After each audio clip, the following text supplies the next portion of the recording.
Hello again, true crime fans. We've got another mysterious case to explore. The case of Annie Lee.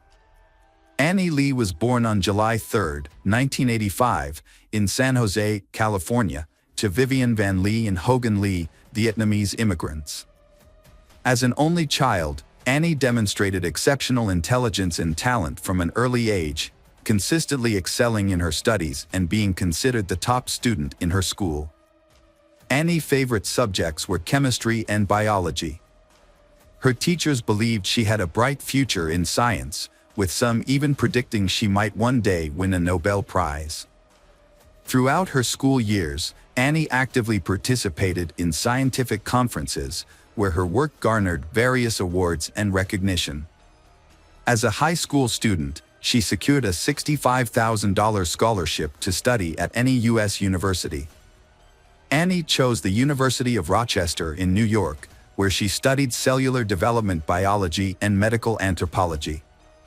She later enrolled in Yale University's graduate school, working in a scientific laboratory and pursuing a doctoral degree in chemistry and biology. Annie's dissertation focused on the study of diseases caused by metabolic disorders.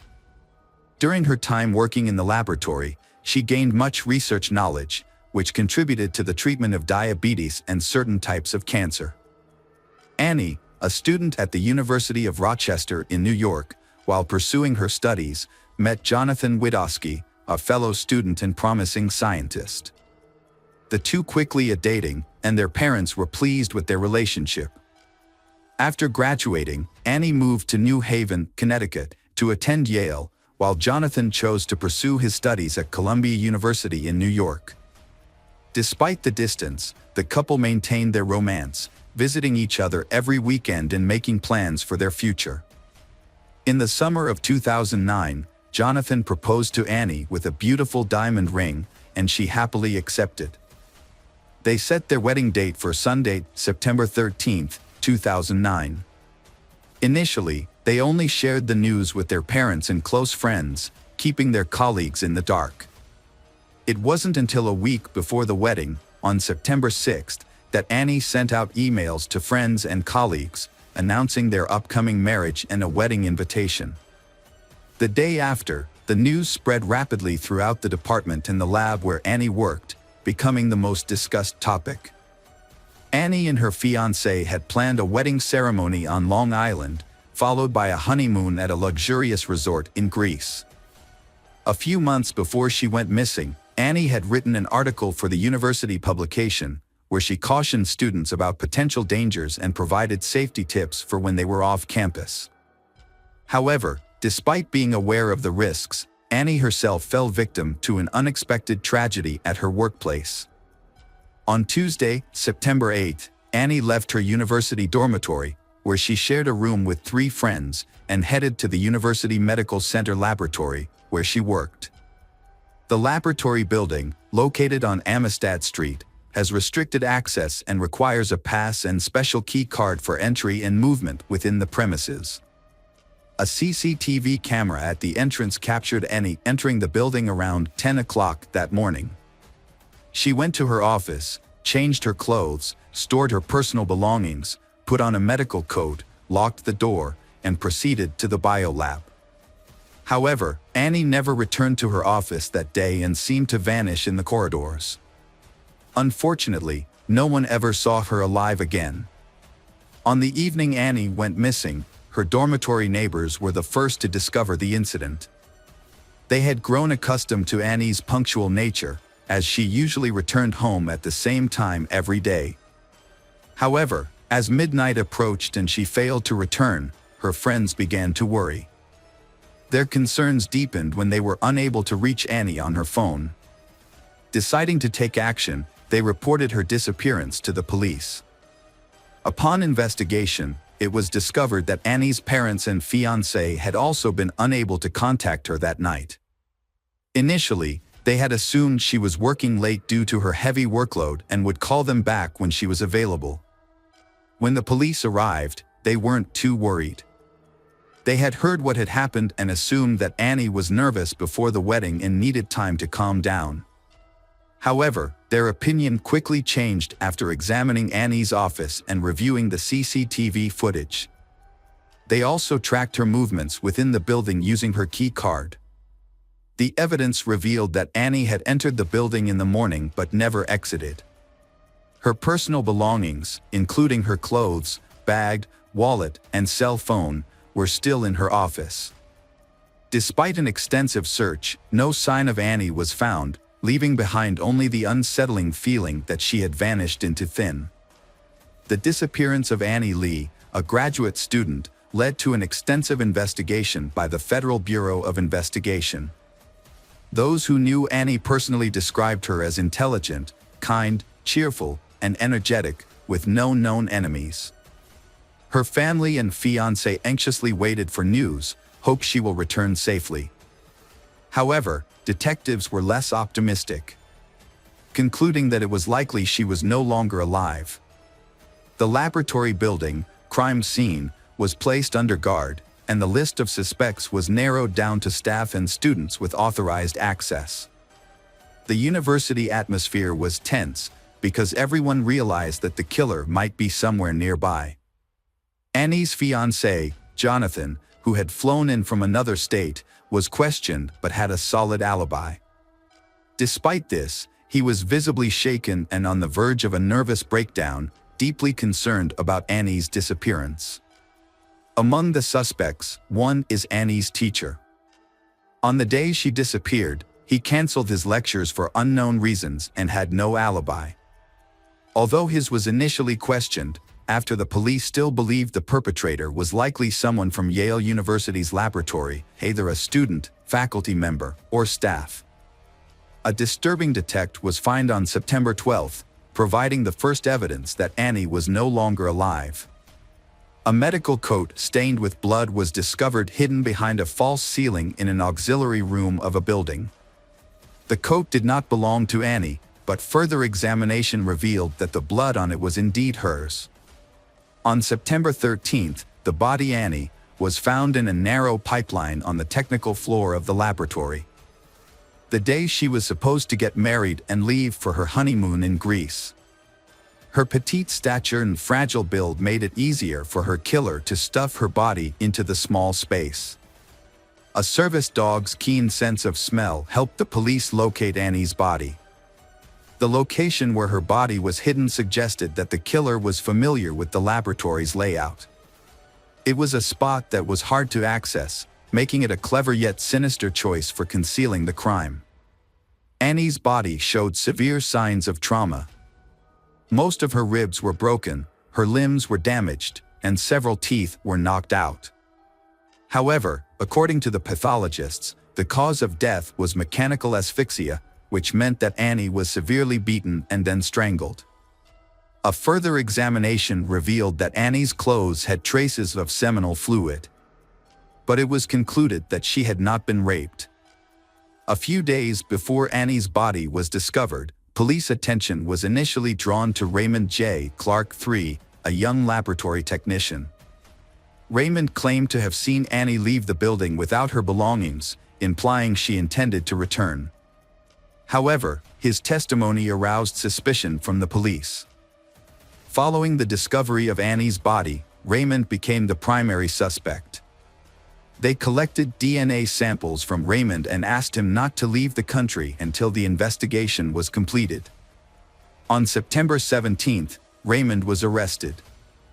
Forensic examination results showed that his semen was found on Annie's clothes. And his robe, stained with Annie's blood, was discovered hidden in the suspended ceiling. Additionally, Raymond had suspicious bruises on his body, suggesting that Annie had fiercely defended herself before her death. Despite the incriminating evidence, Raymond denied any involvement in the crime. Further investigation showed that Raymond was a very hot-tempered person, easily angered and often had workplace conflicts. He frequently engaged in verbal altercations with colleagues and had a reputation for being cruel, having physically abused women he had relationships with in the past.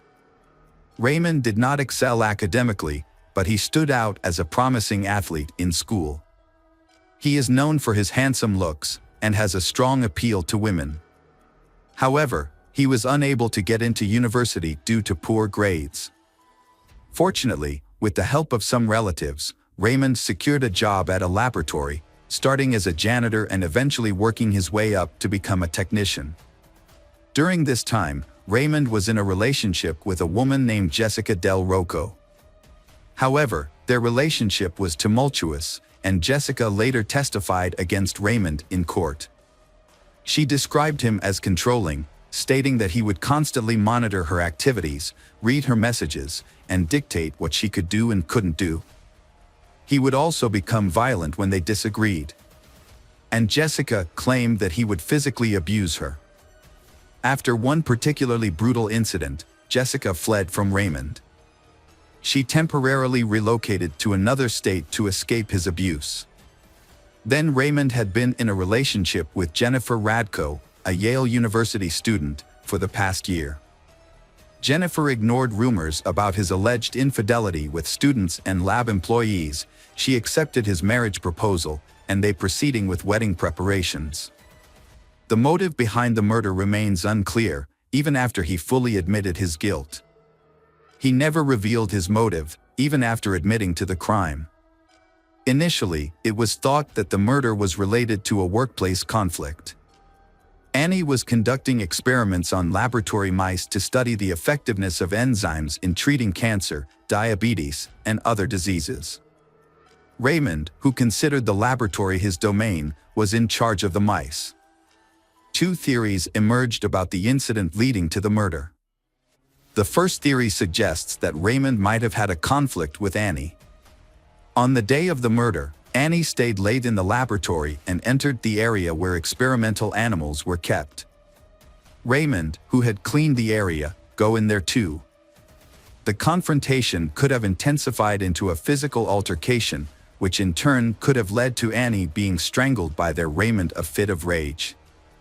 A second theory proposes that Raymond had feelings for Annie, but she rejected his advances. Raymond, unaccustomed to rejection, was hurt by her refusal.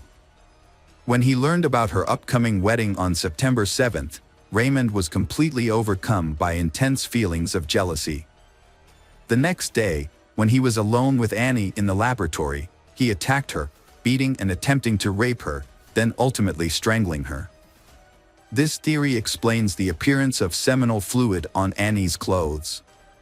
The case gained widespread media attention from the start. The victim was a promising young scientist, and the crime was committed on campus.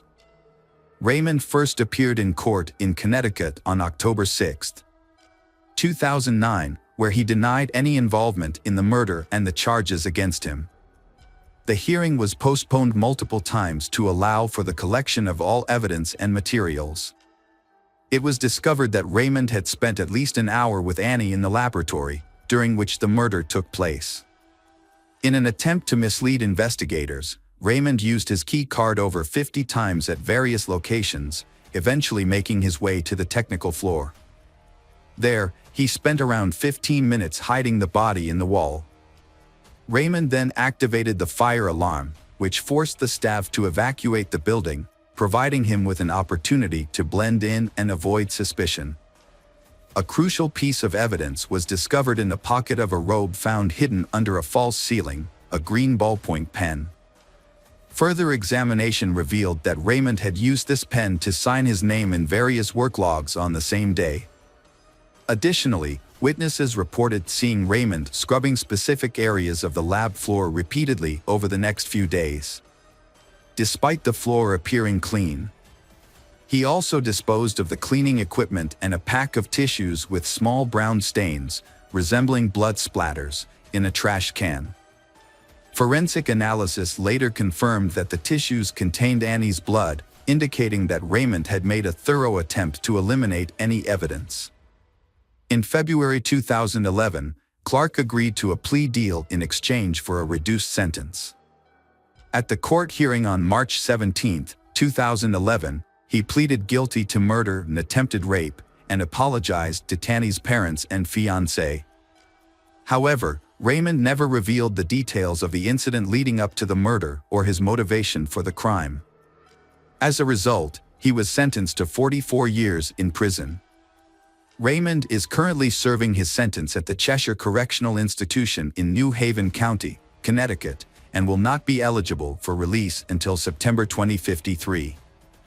The parents and fiancé of Annie have expressed that they find the given sentence to be fair. At the sentencing, Annie's mother delivered a heartfelt speech. With tears in her eyes, she expressed that she would never get the opportunity to hold her daughter again, witness her marriage, hear her laughter, or enjoy the presence of her grandchildren. She said goodbye to her child, whom she cherished as the greatest gift from God. Hello friends, welcome to our channel. Today we're going to take a look at another horrible case with you. The case of Shelby Erin Vaughn Holt. Shelby Erin Vaughn Holt was born on September 7, 2000, in Fort Wayne, Indiana, United States. She was the second of 5 children in her family, which included her mother, Shauna Hartman, father Toby Vaughn Holt, older sister Peyton Hartman, and younger siblings Davin Vaughn Holt and Isaac Vaughn Holt. Shelby graduated from Troy Center High School in 2018 and then spent 2 years trying different jobs, including working at a steakhouse, as she searched for her ideal career. She seems interested in pursuing a career in the therapeutic field, but has not yet made a final decision on her area of expertise. At 20 years old, Shelby was living life to the fullest. Her cheerful personality made her a beloved presence at social gatherings, and she loved to dance, sing, and spend time with friends. Besides, Shelby is active on Facebook, where she frequently shares photos of happy moments, many of which feature her young niece Camilla, who is the daughter of Peyton's sister. According to her mother, Shelby met Valerie Rose Hardick, a 22-year-old woman, on Facebook. Little is known about Valerie's life, but rumors suggest she had a difficult childhood, was involved with questionable people, and may have struggled with mental health issues. On June 20, 2021, at 6:48 p.m., Shelby called 911 and reported being injured. She stated that Valerie had shot her. Shortly after the call, police officers from the Fort Wayne Police Department arrived at Shelby's residence. Upon entering the house, they found Shelby severely injured, barely conscious, and she suffering from multiple gunshot wounds. A large pool of blood surrounded her. While one officer stayed with Shelby to provide assistance, the others searched the house to ensure no one else was injured and that the shooter was not still inside. While waiting for the ambulance local to arrive, the officers on the scene provided first aid to Shelby. A surgeon asked Shelby if she knew who had shot her, and she identified the perpetrator as Valerie. Emergency medical personnel soon took over Shelby's care, transporting her to a nearby hospital. She was in critical condition but remained conscious and alive. Shelby's family was notified of the incident, and the Fort Wayne Police Department began collecting evidence from her home. A key piece of evidence was discovered on a doorbell camera, which allowed authorities to identify a suspect after reviewing the footage. Police are appealing to the public for any information relating to the case. The following day, an unusual incident occurred in Ohio, about 50 kilometers away. Local police received calls about a suspicious woman lingering around a gas station convenience store around 10:30 in the morning. Eyewitnesses reported that the woman had been inside the store and around the gas pumps for about an hour, seemingly trying to see the credit card numbers of customers as they made their purchases. Police received a call from a man who reported encountering the woman at the convenience store. Accordingly, the woman had pointed a gun at his back. Following this report, police officers arrived at the gas station with caution, where they found the woman still present. She was arrested without any violent incidents occurring. The woman, identified as 22-year-old Valerie Rose Hardick, was found to be in possession of a 9mm handgun that matched the one used in the assault on Shelby. Shelby's previous statement identifying her attacker as Valerie, coupled with this new evidence, further solidifies that Valerie was the perpetrator. Furthermore, Valerie's car matched the one captured by House Shelby's doorbell camera, which was seen leaving the scene moments before Shelby made her emergency call. Valerie was arrested and taken to the county correctional facility, where she awaited her court hearing, despite the ongoing investigation. At the same time, Shelby was fighting for her life after being shot with a 9mm gun. Shelby suffered severe injuries to her chest and abdomen. To help her recover, doctors put her in a medically induced coma and did everything they could to save her. Unfortunately, 3 days after the violent attack on June 22, 2021, Shelby's body could not recover from the injuries, and she passed away. According to Shelby's mother, her daughter died after undergoing 4 complex surgeries on her abdomen that were unsuccessful. Shelby also received 20 blood transfusions, but her medical outlook was always poor. Even if she had survived, doctors believed that Shelby would have needed to have her legs amputated. Many questions remain about what motivated Valerie, a 22-year-old woman, to kill Shelby in such a brutal manner. Investigators suggested that jealousy was the motive. It was alleged that Shelby was in a relationship with a man to whom Valerie had strong feelings. Valerie was arrested and charged with 2 separate crimes: criminal assault and making aggravated threats. In the initial case, she was held in Ohio on $100,000 bail for allegedly threatening someone with a gun at a gas station. Later, she was transferred to Allen County to face murder charges in connection with the death of Shelby. A private funeral ceremony was held for Shelby on June 29, 2021, and her remains were cremated afterward. As the murder trial progressed, Valerie Rose Hardick entered a plea agreement in early 2022. She pleaded guilty to murdering Shelby, attributing her actions to mental illness. A sentencing hearing is then set for September 2022 in Allen County Superior Court. During the hearing, Valerie pleaded guilty but mentally ill, as agreed upon in the plea deal. Her defense attorney presented mitigating circumstances, including her difficult childhood, affected by the loss of his stepmother, abuse by his half-brother, and mental health problems. Prosecutors stressed that jealousy was the insignificant motive behind Valerie's decision to kill Shelby. They also highlighted Valerie's extensive criminal history, which had worsened over time. Notably, Valerie was on probation and part of an alternative program due to prior charges when she murdered Shelby. During the hearing, Valerie exhibited unpredictable behavior, appearing composed and aware at times, while at other moments she seemed anxious, distracted, and even smiled at Shelby's family. However, she answered the court's questions accurately. However, Valerie never expressed remorse or apologized to Shelby's family.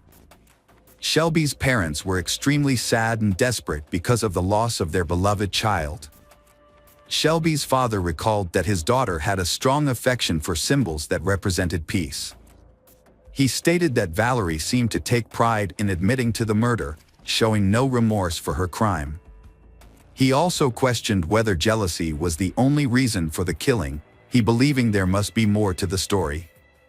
He vowed to continue seeking answers about the tragedy. He also expressed concern for Valerie's children, who would undoubtedly suffer as a result of their mother's actions. Shelby's father shared that he had forgiven Valerie to find peace of mind, inspired by his faith in God. He was confident that Shelby was with God and expressed his deep love for her. Shelby's mother, Shauna, remembers her daughter as a kind and thoughtful person who always went out of her way to help friends, no matter the distance. Shauna is haunted by memories of her dead daughter and struggles with guilt and helplessness for not being able to keep her safe. Shauna acknowledged Shelby's bravery in naming her attacker twice and continuing to fight for her life after the assault. Shauna described Shelby's severe injuries, including a racing heart that her body couldn't sustain. Despite incurring nearly $500,000 in medical expenses, Shauna didn't seek compensation, as these were waived upon Shelby's death. The funeral expenses were around $115,000, but Shauna didn't want any money from Valerie. Shelby's mother, Shauna, fought back tears as she shared that all she had left were memories of her daughter. She expressed a wish to trade places with her child, revealing that the pain of her loss was so overwhelming on some days that she couldn't even get out of bed. The court had heard from the lawyers and Shelby's family, and now it was waiting for the judge's decision. Under Indiana law, the possible sentence ranged from 45 to 65 years, with an average of 55 years. Valerie's defense team asked for the minimum sentence, pointing out various factors that they believed should be taken into consideration. In contrast, the prosecution argued for the maximum sentence. Before making his decision, the judge stated that it was clear the murder was planned and that Valerie knew exactly what she was doing when she committed the crime, as evidenced by her attempt to flee to Ohio. The judge acknowledged that Valerie had faced significant difficulty in her life, including inadequate education, personal trauma, and mental health issues. Despite having a traumatic past, it was not accepted as a justification for her behavior. As a result, the judge sentenced Valerie to the maximum 65-year prison term. The judge also ordered the destruction of the murder weapon. Valerie is currently serving her sentence at the Indiana Women's Prison, with the earliest possible release date being June 18, 2087, when she will be 72 years old, according to the American Correctional System's records. Welcome back, mystery lovers. Today's case is going to keep you on the edge of your seat. The case of Susan Wright. Susan Wright was born on April 24, 1976 in Houston, Texas. Her parents, Velma Sue and Jimmy Lawrence Wright, lived a simple life and raised Susan and her older sister, Cindy. From a young age, Susan was an active, friendly, and talented child. During her school years, she participated in dancing activities and aspired to become a professional choreographer. With her bright and attractive appearance, Susan had many fans. However, after graduating from high school, Susan's dream of becoming a student did not come true. But she did not give up, and after a short break, she saved money to continue her studies. For a long time, Susan worked as a dancer at a famous nightclub in the city. However, she soon realized that this job was not for her and decided to leave. She then used her savings to study nursing at night at a university. With the goal of becoming independent, Susan balanced her studies with a job as a waitress at a restaurant to support herself. However, after a while, Susan realized that a career in medicine was not the right path for her and paying for her tuition became difficult. Therefore, Susan decided to drop out of school and focus on her work. In 1997, Susan met Jeffrey Wright at the Galveston restaurant where she worked. She was 21 years old at the time and Jeffrey went to the restaurant for a meal. From then on, their romantic relationship began. Jeffrey was immediately attracted to the blue-eyed blonde's beauty and bright smile. He left a generous tip and became a regular customer. Finally, he mustered up the courage to ask for Susan's phone number. Susan recalls that Jeffrey began calling her every day, sometimes multiple times a day. Jeffrey arranged romantic dates and small surprises like sending flowers and touching notes to Susan's workplace. In the evenings, Jeffrey would meet her and take her home. Although Jeffrey was 8 years older than her, the age gap did not bother them. Jeffrey was attentive, sweet, and caring, and quickly won Susan's heart. However, Jeffrey had some problems with alcohol and substance abuse. Jeffrey said that he had given up drugs and promised to give up drinking completely. Susan, a naive young girl, believed him. Susan felt that together they could overcome any challenge. Shortly after Susan learned she was pregnant, she immediately shared the news with Jeffrey. Although Jeffrey initially expressed joy at the prospect of becoming a father, he had not made any decisions about the future. Jeffrey did not propose and they continued to live apart. Disturbed by Jeffrey's behavior, Susan insisted that their first child be born, and Jeffrey accepted her opinion. At the time of the marriage license, Susan was 8 months pregnant. Their wedding was a simple affair, with no guests or witnesses. A few weeks before the baby was due, they moved into a quiet house in Harris County, Texas. In December 1998, Susan gave birth to a son named Bradley. Just 3 years later, she was pregnant again. In the spring of 2002, she welcomed her second daughter, named Kay. Along the shore, the family also raised a small dog named Buck and had a spacious family car. Jeffrey worked for a local construction company, and after they had a daughter named Kay, Jeffrey agreed that Susan would stay home to care for the child. Friendly neighbors often praised Susan as a kind and caring mother. She created a cozy environment for the family. From the outside, it seemed like the perfect family. Every day, Susan has to spend a lot of time doing housework such as cleaning, organizing, cooking, and making sure everything is kept in a clean condition. Jeffrey does not want her to repeat the same recipes. The whole house has to be clean for Susan. Taking care of young children and cleaning the house at the same time can be considered impossible. Jeffrey's clothes have to be washed almost every day because he doesn't want to wear any of the same clothes again. However, following these rules manually is not easy. If Susan doesn't comply with his request, she will face insults, humiliation, and even physical abuse. Financially, Jeffrey is extremely frugal. Contrary to the image of a romantic man who often gives gifts and flowers, Jeffrey only gives Susan $100 a week to cover household expenses. At the same time, he also asked her to settle all expenses and provide receipts. Jeffrey also broke his earlier promise to quit drinking. However, the real problems were just beginning. Jeffrey relapsed and started using drugs again. Under the influence of these substances, Jeffrey would become aggressive and would hurt his wife and son. Whenever Susan asked Jeffrey to stop using drugs and go to rehab, Jeffrey responded with anger. Jeffrey saw no problem with his actions and believed that Susan knew about Jeffrey's drug and alcohol use before Susan married him, so she should accept it and live with it. Jeffrey's parents also knew their son's weakness and sympathized with Susan. However, they felt helpless and unable to help her. What Susan couldn't stand, however, was when her husband began to physically, emotionally, and even sexually abuse her.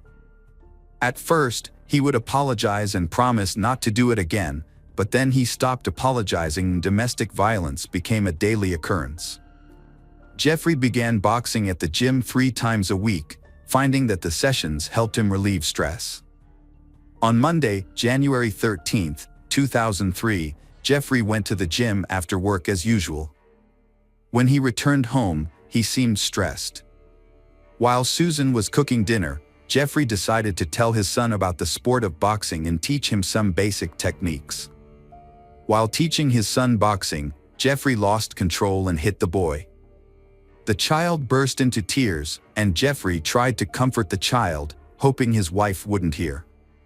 Susan pretended not to notice, but this incident was the last straw for Susan. After dinner, Susan went to put the children to bed while Jeffrey remained in the bedroom. When Susan entered the room, Jeffrey attacked her violently. Susan thought that Jeffrey was trying to kill her with a knife. However, she reacted and realized that Jeffrey did not have a knife in his hand. Susan decided to use her dancing skills to seduce Jeffrey and lower his guard.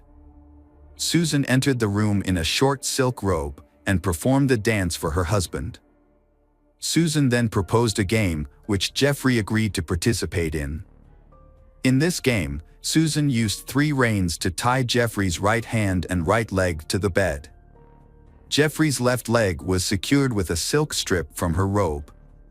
While Jeffrey was tied up, Susan used her panties to spank him, forming part of the intimate game. Susan gently turned off the lights. Jeffrey was now bound hand and foot, and a gag was stuffed into his mouth. The din candles were the only remaining light. Susan then moved the bubbling hot wax onto Jeffrey's chest. Susan then continued pouring the hot wax onto his genitals, and the pain quickly became unbearable. Jeffrey tried to free himself, tried to scream, but to no avail. Meanwhile, Susan continued to beat Jeffrey with a small, sharp knife she had taken from the kitchen. Susan started at the groin area, moving up and down, cutting Jeffrey's genitals, legs, stomach, chest, arms, neck, and face. At first, Susan moved slowly, complaining loudly with each slash, recounting the insults, humiliations, and abuse she had endured. Then Susan began to cry and stabbed faster and faster. Her actions showed that Susan was in a state of extreme despair and emotional turmoil. Susan could not stop even when Jeffrey showed no signs of life. Susan sat by the bed next to Jeffrey's body. However, after a few hours, Susan realized that the bedroom was covered in blood and she had to clean it up before morning. Susan carefully watched the window, making sure no neighbors were watching.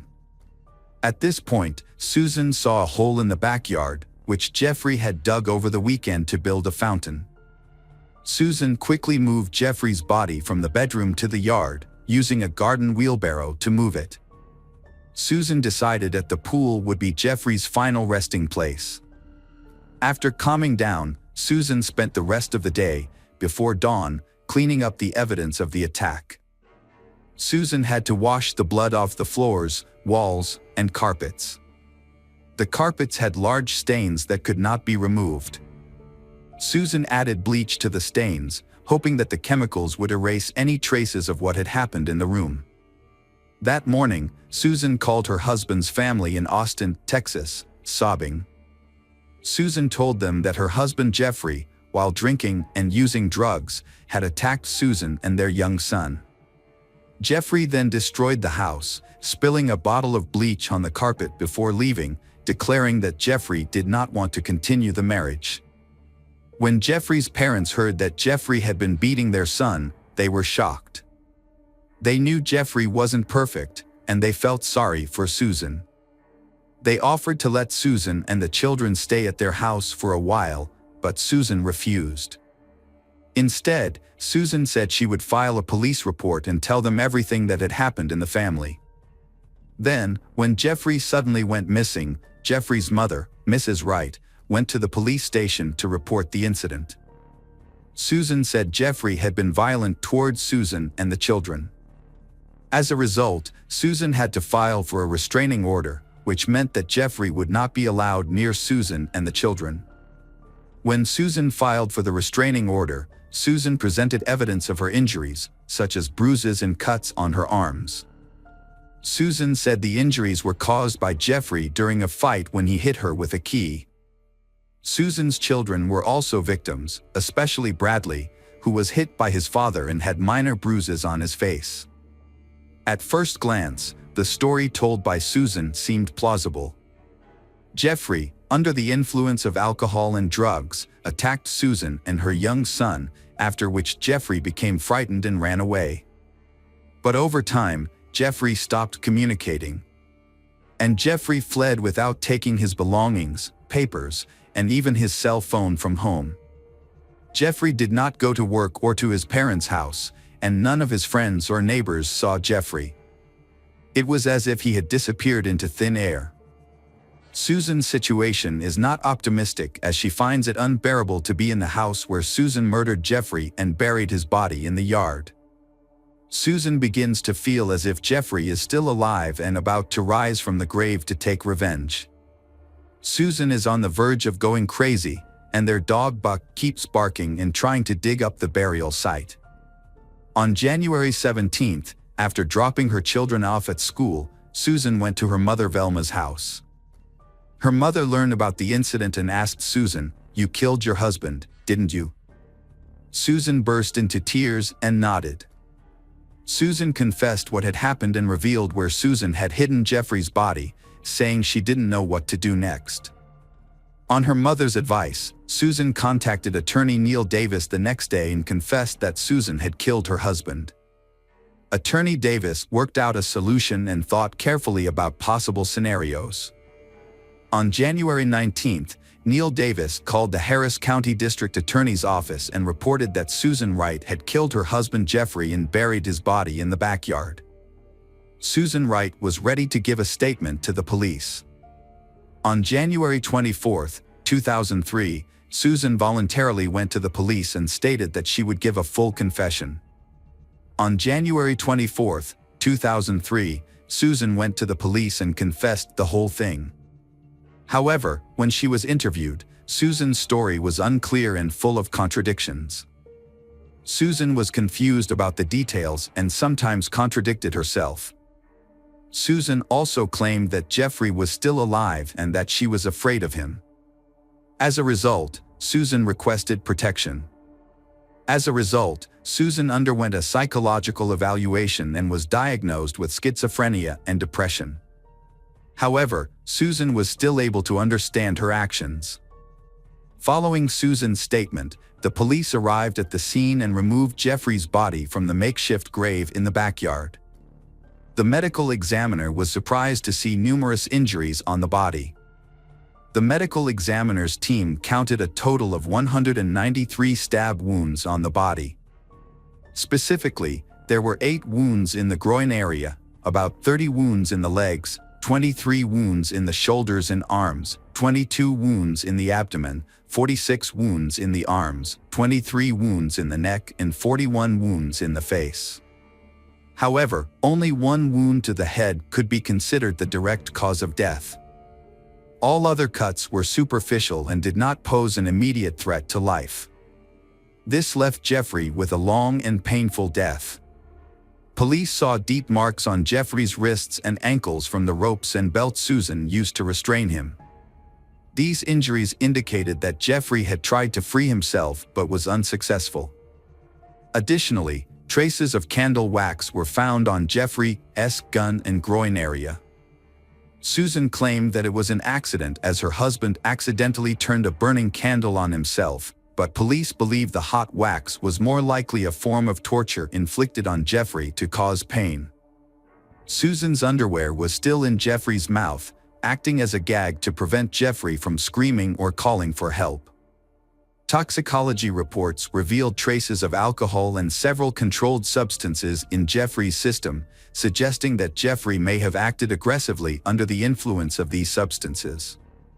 The bedroom where the massacre took place appeared normal, except for a large bleach stain on the carpet, suggesting that Susan had spent a lot of time cleaning and hiding the evidence.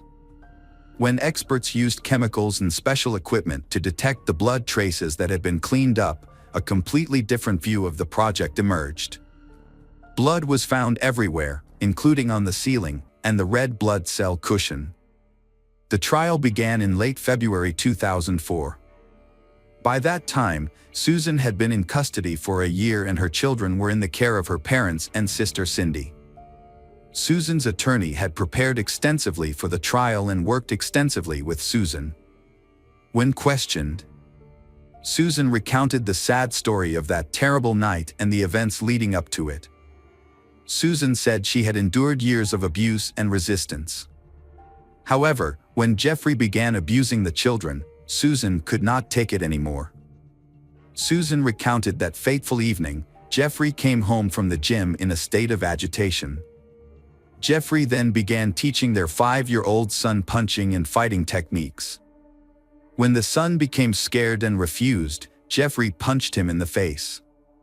Susan then put the child to bed and decided to talk to Jeffrey about seeking help at a clinic for alcohol and drug abuse.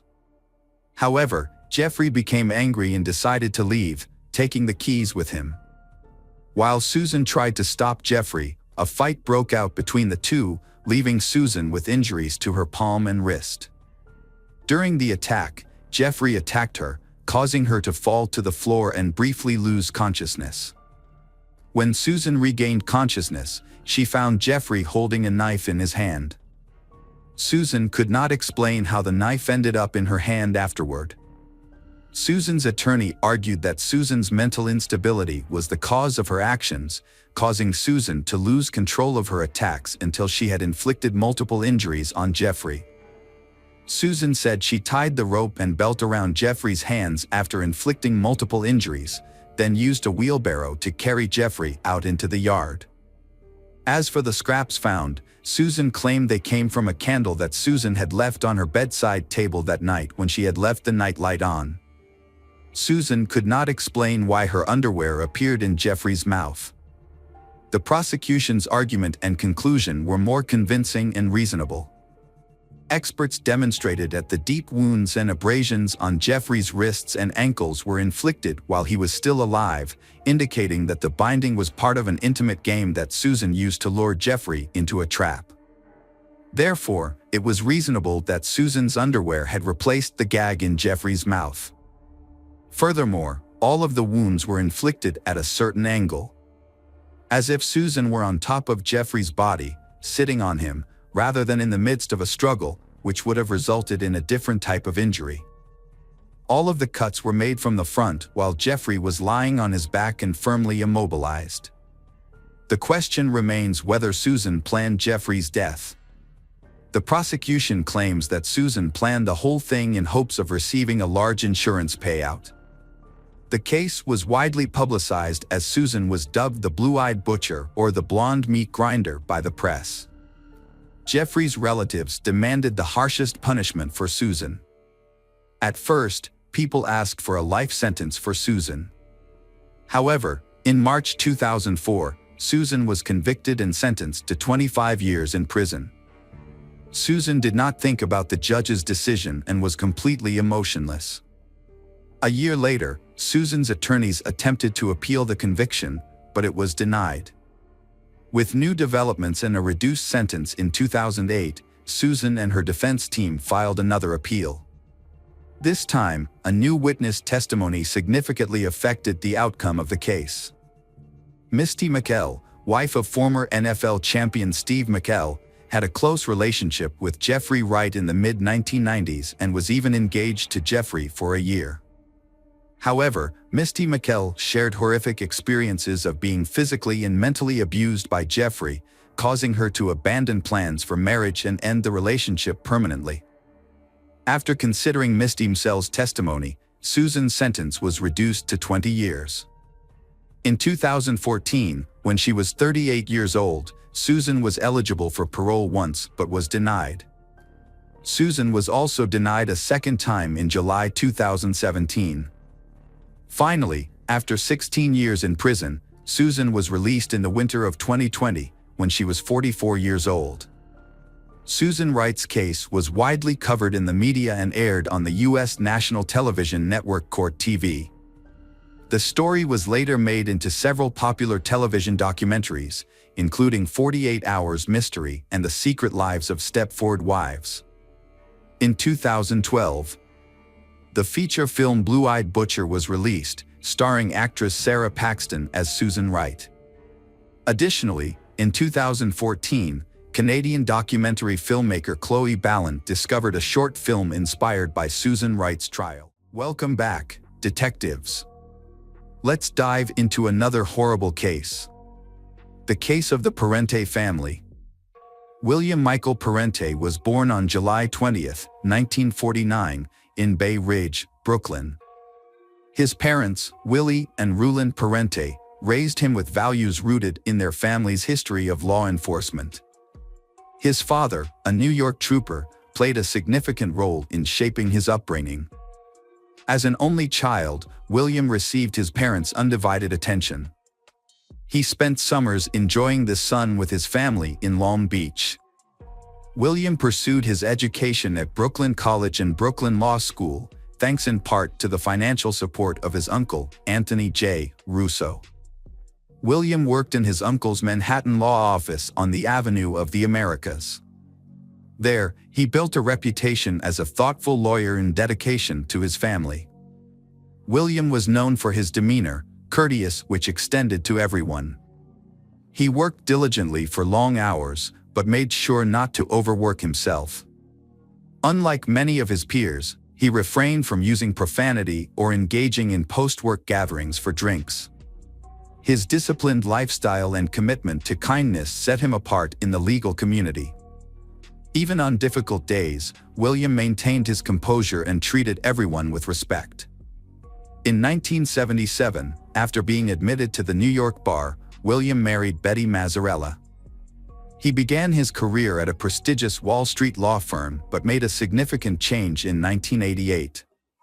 When Betty became pregnant with their first child, William decided to start his own private practice. This change happened around the same time the family moved to Garden City, New York, an affluent community in Nassau County, Long Island. Despite living in the suburbs, the William family remained connected to their Brooklyn roots. They regularly returned to their old neighborhood to enjoy local delicacies, reconnect with old friends, visit their mother, and relive cherished childhood memories. By the time he was 60, William Parente had become an experienced estate and tax attorney. He ran his practice from an office in a Queens shopping center. His wife, Betty Mazzarella, 58, dedicated her time to taking care of their home and organizing charity fundraisers in their local community. Betty was actively involved in church activities, which were an integral part of their neighborhood's social fabric. The couple had two daughters, Stephanie and Catherine. Stephanie, the elder daughter, was 19 years old and a sophomore at Loyola College, studying speech pathology with plans to pursue dentistry in the future. Her friendly nature made her well-liked by her classmates and teachers. She also maintained close relationships with her friends back home in Garden City. Their younger daughter, Catherine, showed remarkable talent at just 11 years old, earning her admiration from teachers and staff at Garden City Middle School. Her exceptional abilities indicated a promising future ahead. In the later stages of his legal career, William became involved in what he called bridge loans. He acted as a financial intermediary, similar to a bank, allegedly using assets from investment portfolios under his management to finance these loans. When an investor asked for their money back, William Parente was unable to return the funds or explain why he couldn't. On April 15, 2009, William, along with his wife Betty and youngest daughter Catherine, took a trip to visit their eldest daughter Stephanie in Towson, planning to surprise her. They booked room 1029 at the Sharon Hotel, near the Talone Town Center Mall, with a reservation until the 19th. When they arrived, Stephanie's friend was surprised, given that classes had just resumed after the Easter break and Stephanie was busy preparing for a chemistry exam. The visit was unexpected, especially since the parents had already planned to visit on Friday the 17th to discuss Stephanie's study abroad plans in England. Despite the initial surprise, the visit seemed like a normal family reunion. However, what took place that day remains unclear. Based on the evidence, here is what happened. Betty Mazzarella Parente was the first victim. She was brutally assaulted and suffocated in bed on Sunday morning. Later, Catherine, the youngest daughter, met a similar fate, dying from the same violence as her mother. Catherine's body was placed beside her mother's. On Sunday afternoon, Stephanie arrived at the hotel after leaving her campus and tragically met the same demise as her mother and younger sister. Her body was laid beside theirs on the bed. None of the victims showed signs of struggle. No evidence of drugging or physical restraint was found. William Parente carefully planned the annihilation of his family. On that somber Sunday, around midnight, one of Stephanie's close friends and roommates grew worried about her absence from their dorm room. After hours of worrying, the roommate called the hotel room phone to reach Stephanie. The roommate knew Stephanie planned to return to the dorm to study for final exams, so they were surprised when William Parente, Stephanie's father, answered the call. William explained that Stephanie was staying at the hotel with family. The roommate accepted this excuse and ended the call, unaware that Stephanie was already dead. Later, the roommate thought back on the conversation and remembered that William's tone seemed unusual. On Monday morning, William Parente ended his life by using a knife he had bought at a nearby mall. He inflicted fatal injuries on himself in the hotel bathroom. When the family failed to check out, hotel staff became concerned. School Loyola College also raised concerns about Stephanie's unexplained absence from classes, especially since it was a crucial time for her final exams. The college contacted the hotel, requesting a welfare check on Stephanie and her family. At 3 p.m., a housekeeper tried to enter their 10th floor room but found the door locked and received no response. The housekeeper alerted other staff, and a hotel manager entered the room. The manager found William Parente's lifeless body in the bathroom, having taken his own life with a knife. The manager quickly called emergency services and continued to investigate. As he entered the room further, he found 3 bodies carefully arranged on one of the beds. The victims were Betty Mazzarella and her 2 daughters, Stephanie and Catherine. The Baltimore County Police were immediately called to the scene, and all other guests on the 10th floor were relocated as part of the investigation. The police also took the family's Mercedes-Benz SUV from the hotel parking lot. After investigating, they determined that William Parente had committed a murder-suicide on that Sunday. And the police found that the causes of death were asphyxiation and blunt force trauma. They believe that Betty and Catherine were the first victims, followed by Stephanie. The police think that one of William's last interactions was with Stephanie's boyfriend, who tried to call Stephanie around midnight. However, Stephanie had already been killed by her father by then. Shortly after the call, William likely went to the bathroom and took his own life using a knife he had bought earlier from the mall. It is believed that William Parente's decision to kill his family and then commit suicide may have stemmed from an investigation into his possible involvement in a major fraud.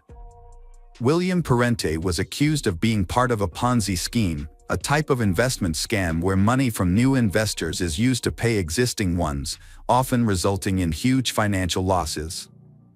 Investors have been scammed of around $20 million, with one investor claiming a loss of $450,000. Investigations showed that William had issued bounced checks totaling $245,000 to investors, leading to further complaints to the New York Attorney General's office. After William Parente's death, some investors came forward with losses totaling millions of dollars. A colleague of William's made a poignant observation: financial losses can be recovered, but the loss of human life is irreparable. Friends and family have struggled to overcome their feelings of grief following the horrific incident. A memorial service was held at Loyola College on Monday night to honor Stephanie's memory.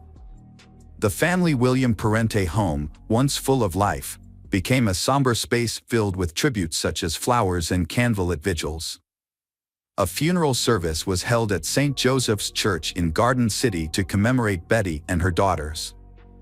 According to reports, Catherine's middle school classmates were transported by bus to attend the service. Stephanie's college peers made a significant effort to join, driving from Talon and arriving as early as 4 a.m. for the morning ceremony.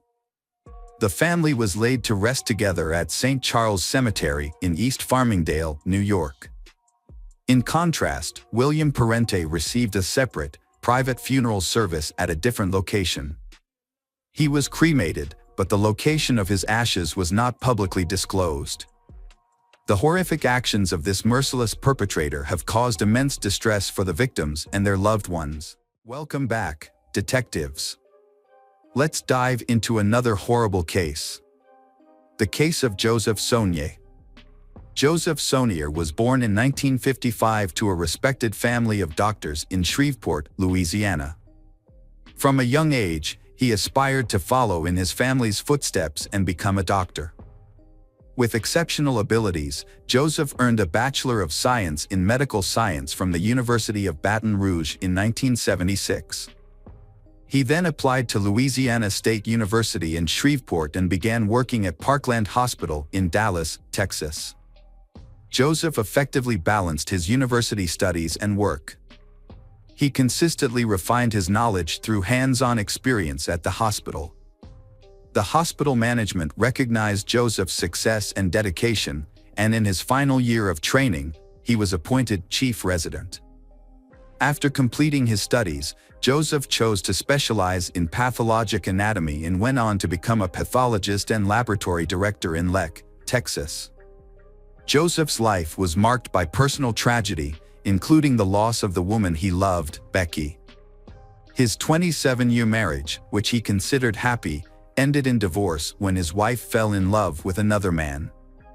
Joseph accepted her decision and agreed to the divorce, believing that the woman he loved had found happiness. Joseph had a strong sense of responsibility and nobility. After his divorce from Becky, he maintained a warm relationship with her and continued to support their 2 sons. 2 years later, Becky was killed by her new husband. Joseph was shocked by her death. He often thought about their past family life and mourned her loss. Despite his own grief, Joseph remained a source of strength for his family. He took care of the funeral expenses and helped his sons cope with the trauma. His sons later credited his support for helping them overcome their pain. The tragedy had a profound impact on Joseph. He devoted himself to his work and raising his sons. However, the grief finally gave him the motivation to change his life. He decides to start a new chapter in a new city. In 2007, Joseph moved to Leck, Texas, with his sons, where he became the chief pathologist at Covenant Health System. Feeling the need for a change, Joseph enrolled in a local dance studio. He enjoyed the classes and met new women, which helped fill the void in his life. A few times, Joseph attempted to form connections with his dance partners, but it never worked out. That was until Michelle Tina walked into his dance class on a warm summer evening. Her elegance, poise, sense of humor, and sparkling eyes immediately caught his attention. Her radiant smile illuminated the room, and Joseph knew right then that she was the one he had been searching for. Michelle, too, noticed Joseph's confident and respectful demeanor on the dance floor. As they danced together, the 47-year-old Michelle and 57-year-old Joseph found that they complemented each other perfectly. As they continued to dance together, they grew closer with each passing session. Eventually, Joseph asked Michelle out on a date, and she agreed. This marked the beginning of what seemed like a happy new chapter in both of their lives. Michelle possessed an irresistible charm that had a profound effect on men. Michelle was a classic example of a femme fatale, a woman with an undeniable magnetism that drew attention and sparked passion in those around her. Michelle, like Joseph, is also starting a new life after personal emotional breakdowns. She is running away from the fear and anxiety associated with Mike Dixon, owner of a private clinic for cosmetic surgery. Michelle met Mike in 2008 when she came in for Botox injections. At first, there was just casual social interaction between them, then light flirting followed and they began a romance. Michelle is a successful and free woman. She worked as an executive in the NFL, built a successful career, and didn't lack for anything. Mike, on the other hand, is bound by his marriage. A few months after living a double life, his wife discovered his affair with Michelle and filed for divorce after 20 years of marriage. Mike is so captivated by Michelle that he barely notices that he is losing everything. Mike left his wife for Michelle, even though she never announced she would marry him. When Mike doesn't get the attention he expected, he tries to pressure Michelle, which scares her. Michelle recognized Mike's manipulative behavior and desire to take complete control of her life. This realization caused her to end the relationship. In 2010, Michelle and Mike went their separate ways. However, even after the breakup, Mike continued to pursue Michelle, urging her to return. His obsession exceeds the limit, forcing Michelle to find a way to escape Mike's control. Michelle moved to Leck to start anew, where she met Joseph, a charming and kind-hearted man. They quickly connected, and their relationship blossomed into true love. Joseph's sons and relatives welcomed Michelle with open arms. Joseph spared no expense in giving her gifts, taking her to the most luxurious restaurants and private clubs, and giving her romantic vacations. As Joseph realized he had found his perfect match, he took Michelle to Los Angeles and proposed to her in front of his entire family. Michelle, 47 at the time, was smitten with her new partner and frequently expressed her love for him on social media. However, her ex-lover, Mike Dixon, couldn't help but notice these declarations of love. Mike is furious when he discovers that Michelle has moved away and is planning to marry Joseph. He realized he couldn't win her back but still dared to propose that they rekindle their past relationship, suggesting they become lovers again. Michelle firmly rejected his proposal, refusing to engage in a love triangle, and immediately informed Joseph about Mike's suggestion. After some time, they started to feel like they were being watched. At one point, they even noticed something that looked like a camera flash through the backyard window, but they didn't pay much attention to it, not realizing the seriousness of the problem. The situation got out of control on July 11, 2012, when a gardener came to Joseph's house to discuss a garden renovation project. When the landscaper arrived at the home, he tried to contact Joseph but got no response. He saw an open door and, thinking Joseph might not be able to hear him, went inside. The house was in disarray, and there was a bullet hole near the front door, indicating a possible intruder. The landscaper cautiously went further inside, looking for Joseph. In the garage, he found Joseph lying in a pool of blood on the floor with no signs of life. Joseph's body had stab and gunshot wounds, leading the landscaper to think the perpetrator might be nearby. He immediately left the house and called for help. At 2:48 p.m., the police department received the call, and several patrol cars were sent to the scene. When the officers arrived, they found Joseph Saunier. Medics confirmed that Joseph had died. The incident shocked the public, as it happened in one of the city's safest and most affluent neighborhoods, where crime is extremely rare. Joseph, a respected professional, was known for his calm and kind nature, and it seemed he had no enemies who would want to harm him. Although a window was broken, it was clear that the incident was not a robbery, as nothing was missing from the house. However, a bottle with a hole shot through its bottom was found at the scene, suggesting it was used as a makeshift silencer for a gun. A forensic team arrived soon after to collect evidence, and it appeared that the perpetrator was inexperienced, as they left behind many traces. DNA from the bottle and blood samples were sent to a lab for further analysis. Detectives interviewed neighbors, but none of them reported seeing or hearing anything suspicious. There were no CCTV cameras near the house. According to the investigation, the perpetrator entered through a large window overlooking the backyard, making the attack unexpected. In the dining room, the attacker confronted Joseph and started shooting. It is likely that the wine bottle was used as a silencer at this point. Blood stains in the hallway suggested that Joseph was still alive after being shot. He entered the garage, where the attacker caught up with him and stabbed him multiple times. An autopsy revealed 5 gunshot wounds and 11 stab wounds. The circumstances suggested that the murder was not random, but the identity and motive of the killer remained unknown. The investigation focused on the people closest to the victim. During an interview with law enforcement, the victim's fiancée, Michelle, reported strange things in the months leading up to the murder. She believed Joseph was being stalked. Michelle had seen a stranger lurking outside Joseph's house, watching the door and windows. She also mentioned that Joseph had received persistent calls and texts in the period leading up to his death.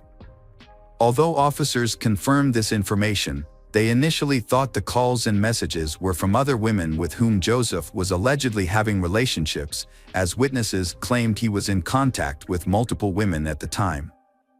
Investigators questioned Michelle about whether she knew of other women involved with Joseph. Michelle claimed she was unaware of any other women. Joseph's sons also denied the possibility of their father having mistresses, stating that infidelity was not in his character. Despite this, investigators continued to explore a motive of jealousy for the crime. During the subsequent interrogation, Michelle succumbs to the pressure and reveals that she knows several women who may be involved in the crime. According to Michelle, these women are ex-girlfriends who often stalk Joseph. Although he ignored them, they continued to express their displeasure about his upcoming wedding to Michelle.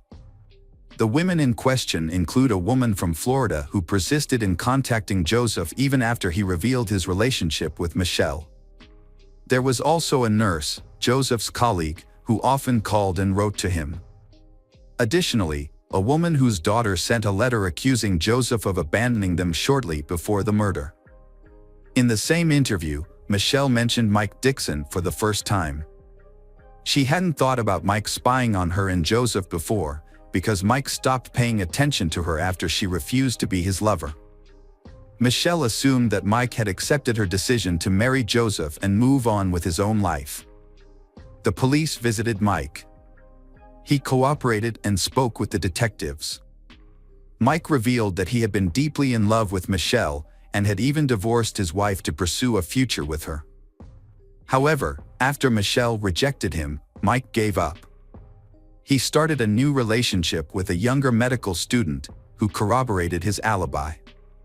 At the time of the crime, Mike was at work and then spent time with his new girlfriend, which confirmed he couldn't have been involved.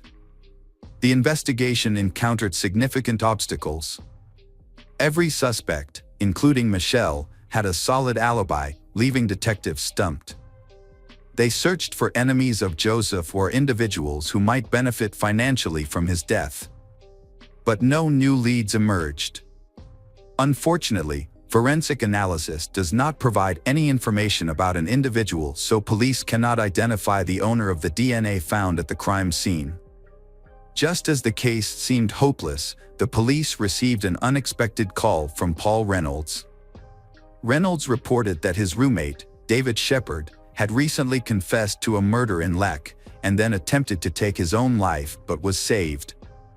According to Reynolds, a neighbor shared specific details about David's crimes with him, including details that only a few detectives knew, such as the use of a glass bottle as a silencer. This new information led police to conclude that Shepard was indeed connected to the crime. The witness came forward claiming that David was not the mastermind behind the crime, but rather a person who was hired by an unknown doctor involved in plastic surgery. Police launched an investigation into the new suspect and discovered that Mike Dixon was the person who hired David. When questioned at the police station, David began to confess and revealed that Mike Dixon had indeed hired him to commit the crime. According to David, he and Mike met at a bar while both were going through difficult breakups and formed a friendship. Mike shared his sadness over his lost love, Michelle, who was now engaged to someone else. He claimed that he couldn't move on and was willing to do whatever it took to win her back. David alleged that the initial plan was to discredit Joseph, Michelle's current partner, in the hopes that Michelle would leave him and return to Mike. However, David claimed that murder was not part of the original plan. First, women were paid $1,000 each to pretend to be Joseph's mistresses and pursue him. Additionally, a letter arrived from a woman claiming Joseph had abandoned her and their child. Joseph consistently denied these allegations, and Michelle believed him. It was later revealed that the camera flash seen by the couple was actually the light from David's cell phone flashlight. David had been driving to their house to create the illusion of surveillance. Funded by Mike Dixon, who covered gas and other expenses. When these tactics failed to break the couple apart, Mike plotted a more extreme solution. He offered David 3 silver bars, valued at around $110,000, to kill the pathologist. David agreed and received one of the bars as a deposit, which he immediately sold at a pawn shop. According to David Shepard, the situation escalated out of control when he went to Joseph's house. He claimed the shooting was unintentional, and that after shooting Joseph, he became afraid and Joseph began to run away. David shouted to check on Joseph but received no response. He then followed Joseph into the garage, where he found Joseph lying still and heard his last breath. David rushed to check Joseph's pulse and confirmed that Joseph was dead. David admitted to stabbing Joseph several times but could not remember the exact number. David also admitted that he considered calling for help using Joseph's phone, but ultimately chose not to. Instead, he put the phone back, mutilated Joseph's body, and then went to Mike's house to get the rest of the gold before attempting to take his own life. According to David, he didn't fully understand what he was getting himself into. When he faced Joseph, he realized he could not continue killing. If it weren't for an accidental gunshot, Joseph might still be alive. Mike Dixon was arrested by the police on the same day and charged with first-degree murder. This was based on testimony from David, as well as a large amount of other evidence that included incriminating phone calls and text messages where Mike made explicit confessions. When Mike Dixon was first interviewed by detectives, they had hoped he would confess to the crime. However, he denied everything and asked for a lawyer, which led to a lawsuit. David Sherd, who had been involved in the crime, made a deal with the prosecutor where he pleaded guilty to his role and gave up his right to appeal the sentence. As a result of this deal, David received a life sentence without the possibility of parole, instead of the death penalty. Mike Dixon, on the other hand, maintained that he was not guilty, despite the circumstantial evidence against him. However, in a surprising turn of events, David, who was a key witness for the prosecution, changed his story during the trial. Under oath, David claimed that he had committed the crime alone and that Mike Dixon was not involved. He said that the silver bars found at the scene were meant to be used as an investment in a business that the two of them had planned to start. The jury was unable to reach a unanimous verdict, and a retrial was declared. The second trial occurred in 2016, resulting in Mike's conviction for first-degree murder and a life sentence without parole. However, his lawyer successfully appealed the judgment, and it was overturned. Mike was released on $2 million bail, but the case was far from over. The prosecution sought to reinstate the original sentence through the state's highest criminal court, which would have otherwise led to a third trial. On February 11, 2019, the prosecution's motion was granted, and in April 2020, Mike's bail was revoked, prompting a new arrest warrant. The Texas Court of Criminal Appeals ultimately reversed the lower court's decision, reinstating Mike's life sentence without parole. The judge ordered Mike to continue serving his sentence, and he is currently incarcerated in a Texas prison. Hello friends, welcome to our channel. Today we're going to take a look at another horrible case with you.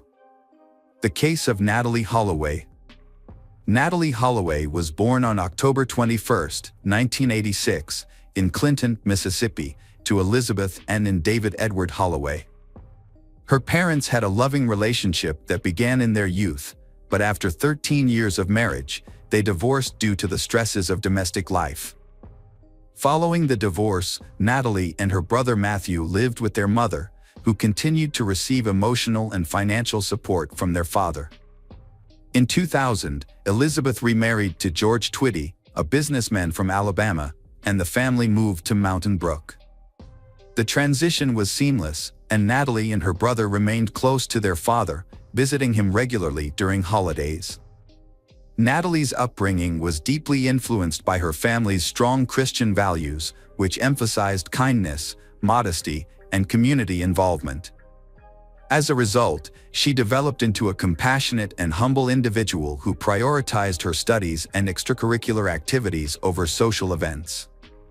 Despite her popularity, Natalee chose not to attend parties or go on dates, instead focusing on her goals and aspirations.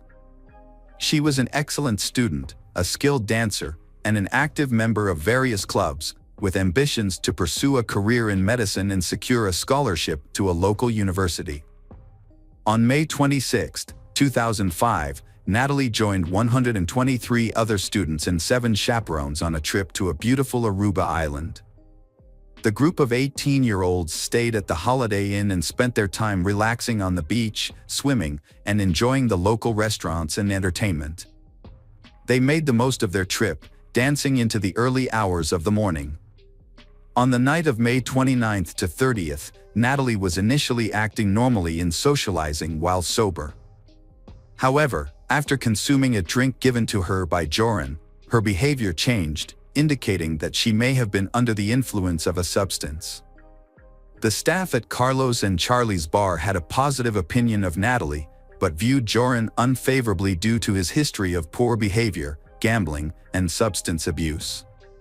Joran had a reputation for renting hotel rooms with friends, where they would invite foreign women and secretly record their activities, later uploading the videos online.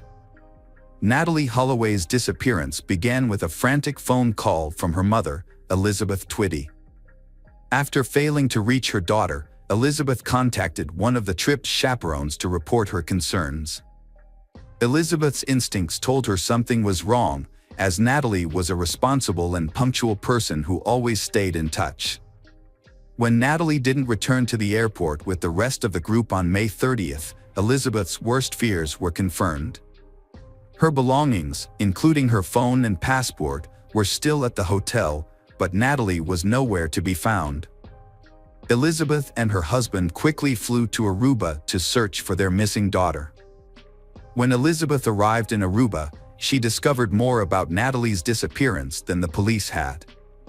Unfortunately, the authorities didn't seem to be in a hurry to investigate and initially disregarded Elizabeth's concerns. This type of case isn't unusual in Aruba, and the police appeared to be taking it lightly.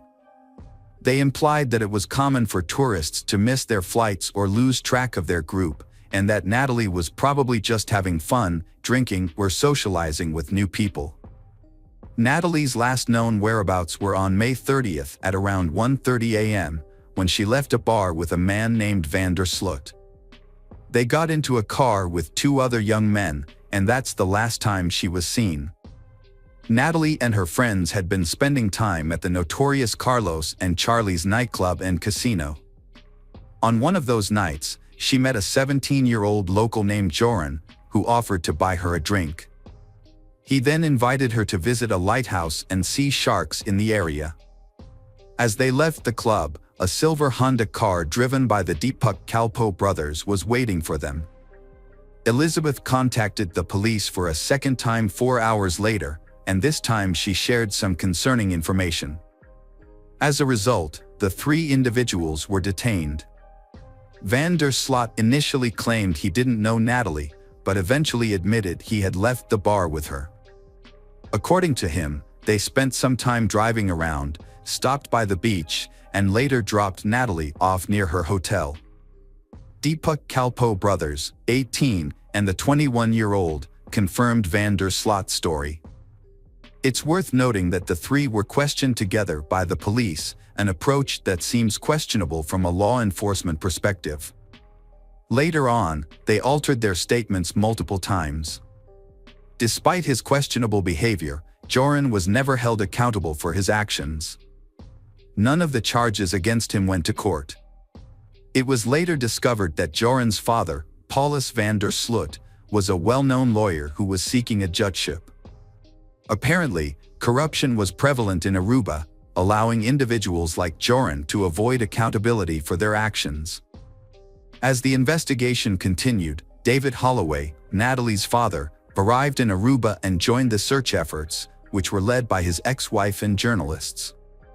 As public pressure mounted, it was discovered that the hotel's surveillance cameras did not capture the suspect's car, and there was no footage of Natalie entering the building on May 30th. This revelation contradicted the statements of Joran and the Kalpoe brothers, who were subsequently called in for questioning again. During this second round of questioning, one of the Kalpoe brothers unexpectedly changed his story, claiming that he had dropped Natalie off at a location before reaching the hotel, which was not covered by surveillance cameras. He also added that he had seen a figure in black approaching Natalie, who was later revealed to be one of the hotel's security guards.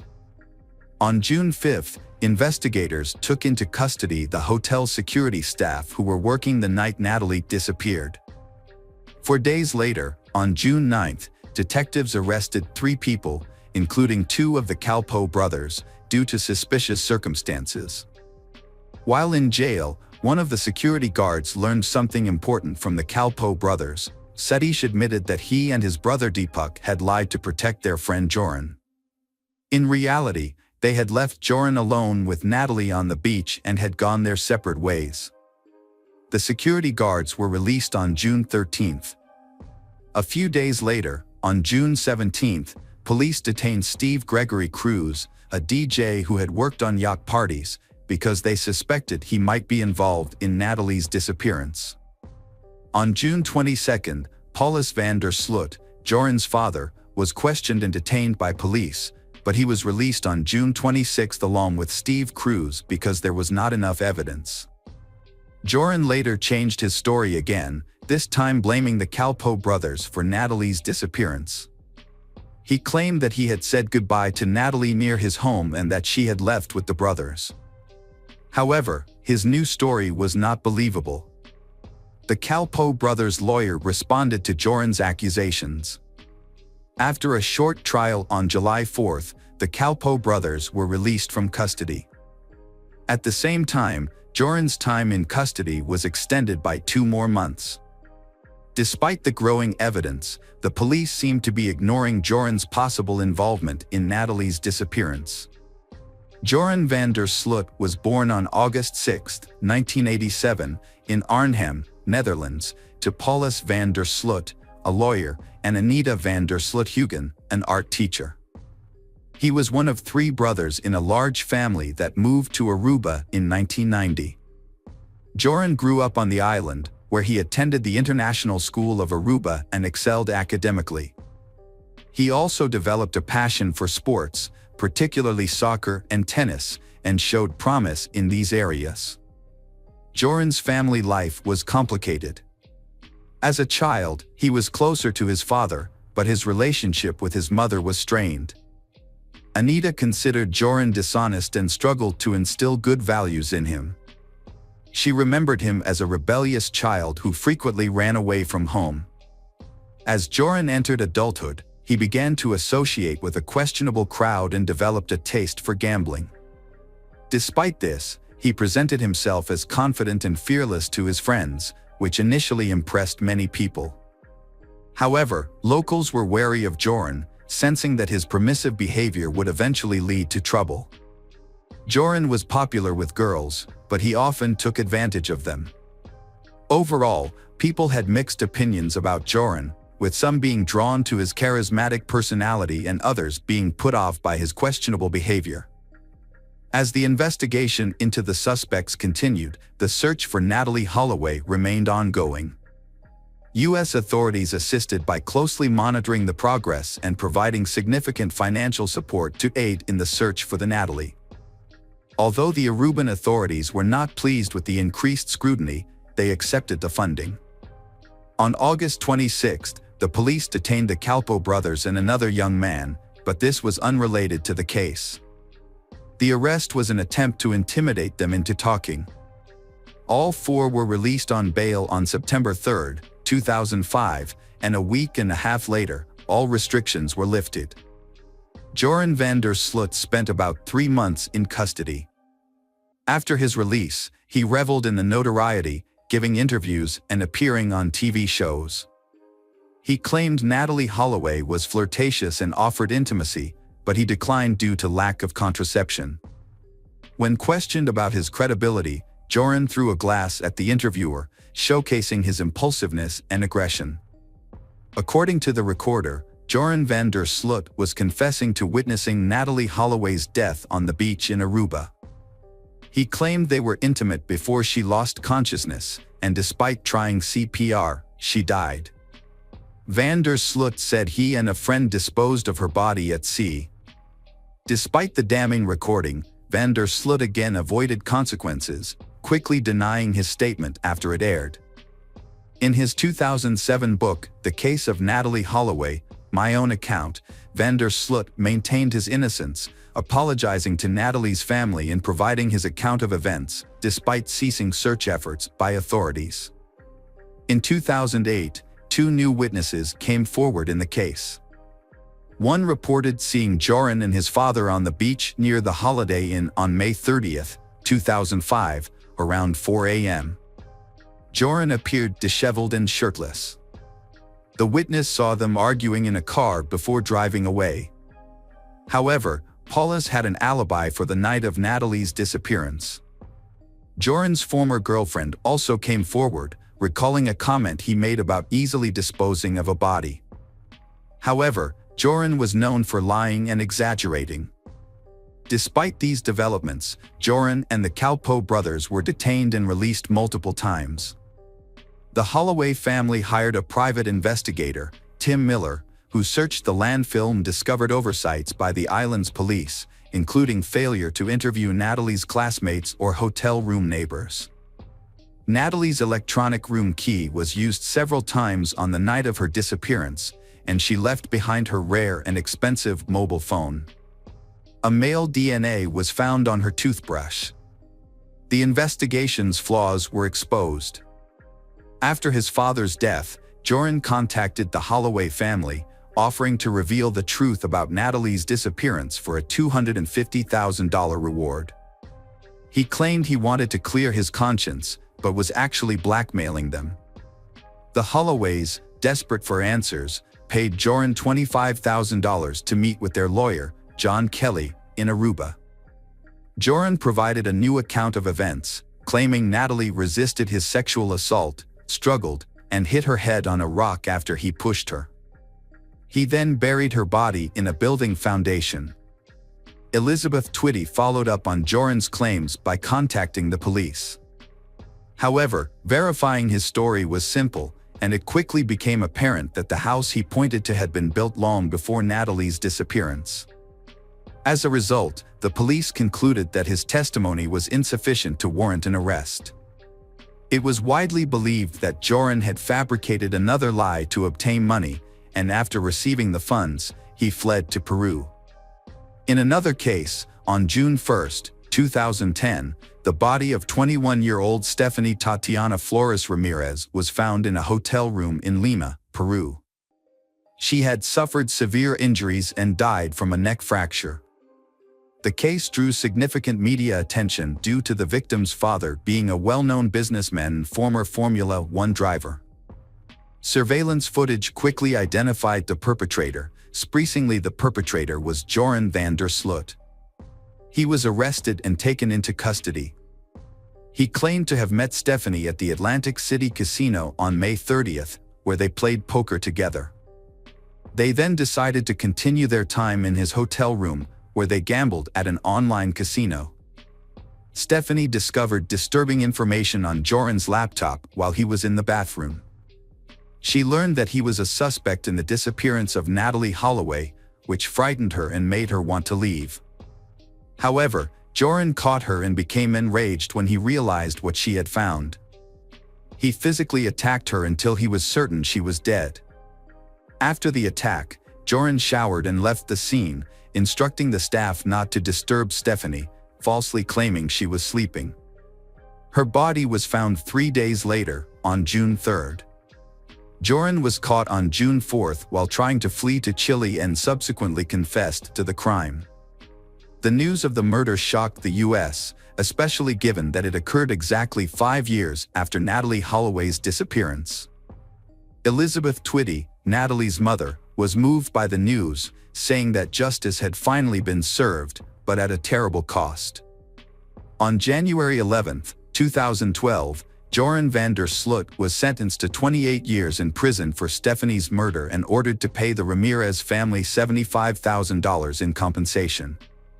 Joran was first imprisoned at Pedras Gordas, but was later moved to Chalip Pala in 2014.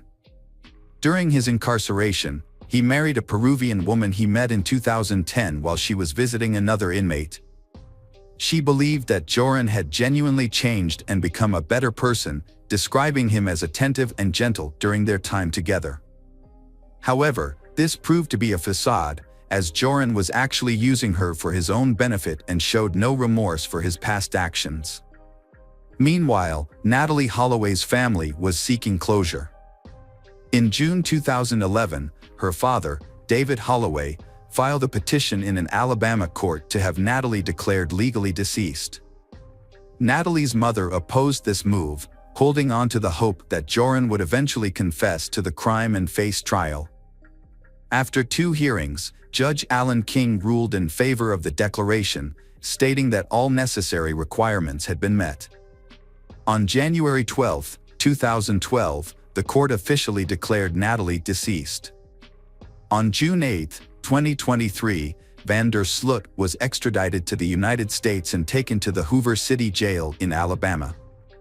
The next day, he was charged with extortion and wire fraud, but he denied all charges.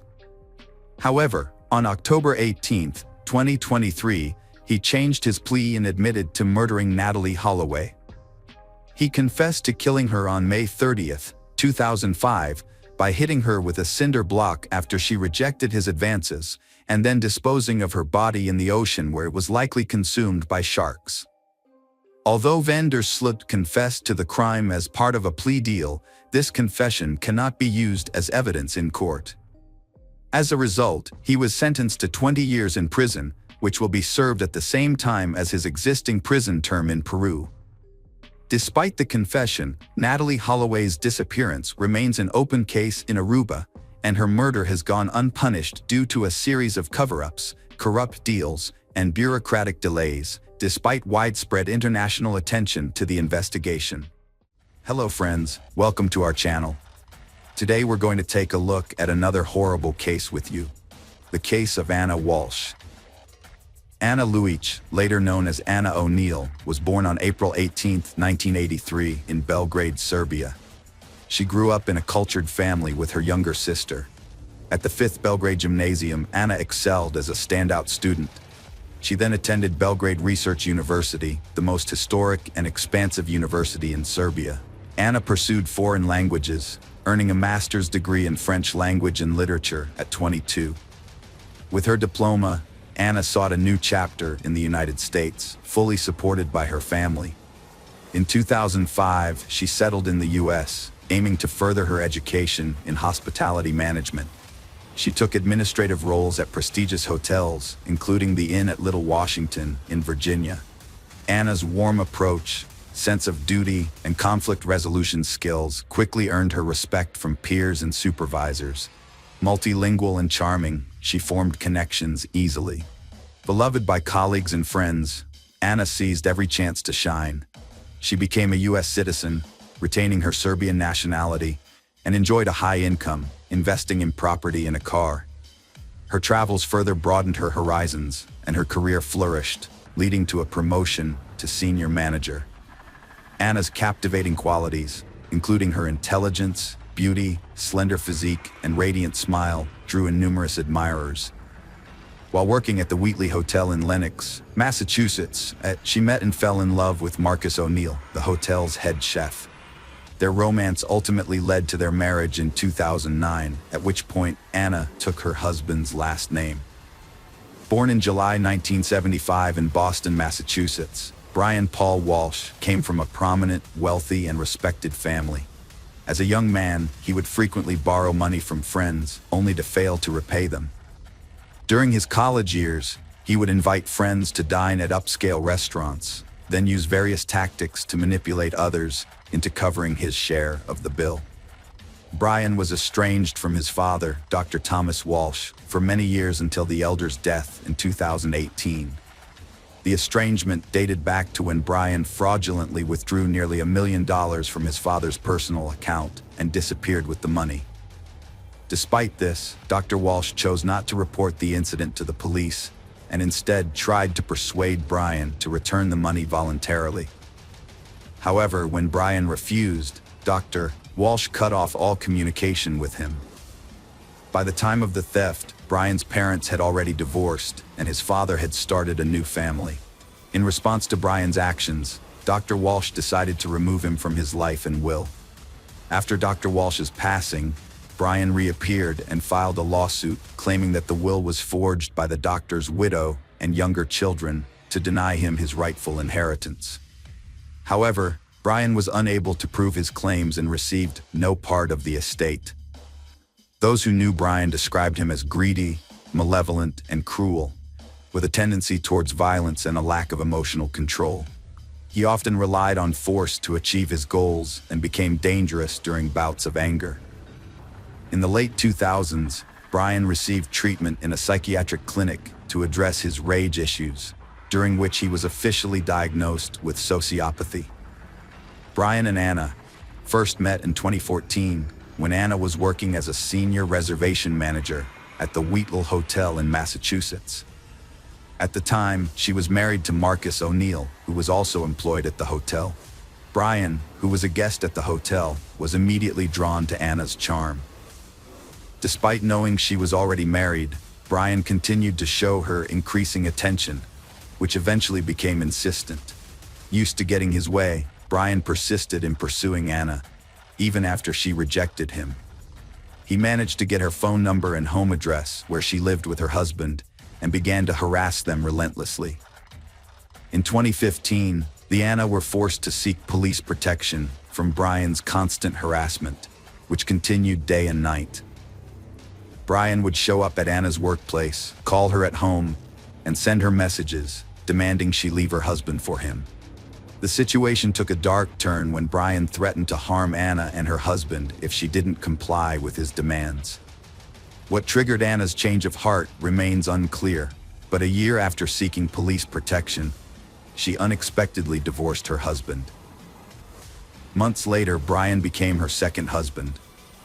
They settled into a luxurious home in Quezon, Massachusetts, an upscale neighborhood about 20 miles southeast of Boston.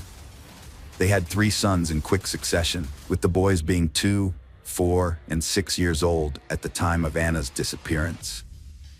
Despite having a demanding job, Anna successfully balanced her career with motherhood, never taking maternity leave. She became the regional general manager at Tishman Speyer, a real estate company, earning a high salary and becoming the primary breadwinner for the family. Due to her frequent business trips to Washington, D.C., she also bought a second home in her name, where she stayed during these trips. To help take care of their children during her absences, Anna relied on visiting nannies. Meanwhile, Brian was unemployed while his wife was building their family and advancing her career. He had spent most of the $1 million he had taken from his father, and all of Anna's acquisitions were registered in her name. As a result, Brian was actively searching for ways to generate effortless income. Before marrying Anna, Brian had formed a connection with a wealthy individual in South Korea, whose family possessed an impressive art collection. After returning to the US, Brian maintained this connection and was unexpectedly asked by his friend to assist in selling several Andy Warhol paintings. Instead of just earning a commission, Brian decided to profit from the transaction. He gained access to a series of abstract Warhol paintings titled Shadow and appraised each one, obtaining authenticity certificates. Then, he created copies of both the paintings and documents. Brian found artists who could create precise replicas, convincing them he needed backups, since each original was worth around $250,000. For several years, he successfully sold fake paintings as originals to collectors worldwide. However, one buyer, an expert in Andy Warhol's work, quickly identified a forgery and sued Brian. The FBI investigated, and in April 2021, Brian pleaded guilty to selling counterfeit art.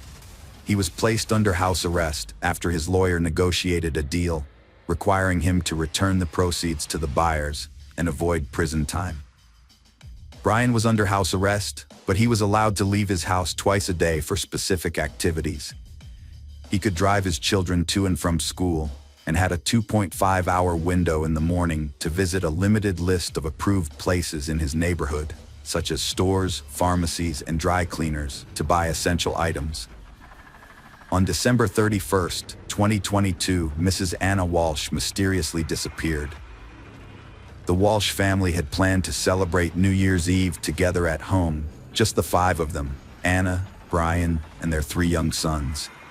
After the boys went to bed early, Anna and Brian stayed at the dinner table. That evening, Anna posted a message on social media, wishing everyone a happy new year and hinting that the past year had been tough, but she and Brian were still together. Anna was scheduled to fly to Washington, D.C. for work on January 3rd, but when she failed to show up, her employer Tishman Speyer reported her missing to the police on January 4th. Brian also reported her missing, worried that he hadn't been able to contact her for days. According to Brian, he last saw Anna on January 1st when she woke him up early in the morning, claiming she had to go to work due to some issues and her boss had asked her to come in earlier than planned. He believed she then headed to the airport with only a few belongings. However, several inconsistencies in the case soon arose. For instance, Anna had not bought, changed, or reserved a flight ticket for January 1st, and she had not canceled her scheduled flight for January 3rd. Additionally, she was not seen at the airport on either January 1st or 3rd. Furthermore, it was unclear how she left the house since her personal car was still in the garage and she had not called a taxi. Brian's suggestion that she might have hitchhiked was not convincing. Brian's statements and behavior sparked numerous questions. His explanations were contradictory, and he didn't appear particularly concerned about the unfolding events. Despite being unable to contact the mother of his children for over 3 days, he only reported her missing on the 4th day, and only after her workplace called. From the start, Mr. Walsh was considered a prime suspect, yet law enforcement didn't have enough evidence to arrest him or obtain a warrant to search their family home. They conducted a limited inspection with the homeowner's permission, but it didn't yield any results. Brian claimed to have led a normal life during those 3 days, visiting usual stores and doing household chores. However, verifying his claims was challenging, as he often left the house without his phone, which he alleged was frequently taken by his older children to play games without his permission. On January 5th, the police issued a public appeal on TV, showing a photo of Anna and asking anyone who knew her whereabouts or what had happened to her to contact the authorities immediately. However, no one came forward with any information. The last time Anna had been in touch with anyone was on December 31st, when she made phone calls to her mother and sister. Her husband was the last person known to have seen her. Surveillance cameras in the neighborhood did not capture any footage of Anna on the morning of January 1st, making it seem as though she had never left her home. In contrast, her husband was recorded leaving and returning to their home several times, but it was impossible to determine where he had gone. His claim of visiting a supermarket was proven to be false, as his vehicle was not seen on any routes to the store, and he was not spotted inside. It wasn't until January 8th that Brian was arrested for making false statements and was taken in for questioning at the police station. His home was finally searched, and it was discovered that on January 1st, he had visited a hardware store in a different area, which was not on the list of approved locations he was allowed to visit while under house arrest. At the hardware store, Brian spent nearly $500 on a large quantity of cleaning supplies, including plastic sheeting, duct tape, a mop and bucket, and utility rags. He paid in cash, likely hoping to keep his visit secret. During a search of the Walsh family home, disturbing discoveries were made. Although the house appeared normal at first, with no signs of struggle or bloodstains, the basement told a different story. Law enforcement officers found smeared bloodstains everywhere, along with a bloodied knife and saw wrapped in towels, hidden among the clutter. Brian had previously admitted to visiting his mother's home on January 3rd, claiming he needed to help her with household tasks due to her poor health. However, after the grim discoveries in the basement, police suspected that Walsh may have disposed of evidence or parts of his deceased wife's body on his way there. They inspected trash bins in the area where the couple lived, as well as along the road to his mother's house, and found a kitchen hatchet with dried blood and several blood-stained towels, similar to those found in the Walsh basement. Forensic analysis confirmed that the blood in the basement on the towels, knife, hatchet, and saw belonged to Anna, confirming her death. The seized laptop and tablet revealed a disturbing search history. Weeks prior to his wife's disappearance, Brian had been actively searching online for information on the most favorable states for divorce in terms of property division. He also looked into whether he could claim the second home in Washington, D.C., which was owned by Anna and registered solely in her name, suggesting a possible motive for the crime. One of the earliest searches, made around 4 a.m. on January 1st, was about how long it takes for a body to decompose. This was followed by nearly 24 searches on how to dispose of a body, including how to clean up blood traces, how to dismember a body, and whether a body could be identified if the teeth were removed. He also searched for information on how long DNA traces last and whether a person could be charged with a crime if the body was never found. All of these searches were conducted on his young child's tablet. By January 3rd, Brian's searches had shifted to inheritance, as he looked into how and when someone can inherit the property of a person who has disappeared. This suggests that he was confident he would avoid punishment and was preparing to claim the inheritance. On January 18th, Brian was officially accused of murdering his wife, even though her body or remains had not been discovered. Prosecutors allege that on New Year's Day, Brian intentionally or accidentally killed his wife, then decided to get rid of her body by dismembering it in their home's basement. He allegedly put the body parts in plastic bags and threw them away in trash cans located in different areas of the city. The area surrounding the Walsh home, as well as nearby empty lands, wooded areas, and bodies of water, were extensively searched for evidence, but nothing was found. The defendant, Brian Walsh, has pleaded not guilty and is refusing to reveal what happened to Anna's body. Recently, Anna had been unhappy and was considering divorcing her husband, which she mentioned several times during phone calls with her mother and sister the day before she vanished. However, her mother did not take Anna's threats seriously and decided to put off her visit. The trial is ongoing, and Brian is being held at the Norfolk Correctional Facility as he awaits his next court date. Anna's mother is following the investigation from her home in Serbia and has not traveled to the United States.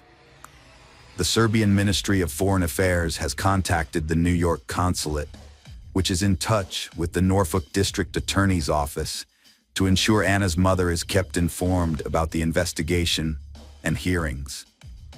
Brian and Anna's 3 sons are now in state custody because none of Brian's family members are willing to care for them.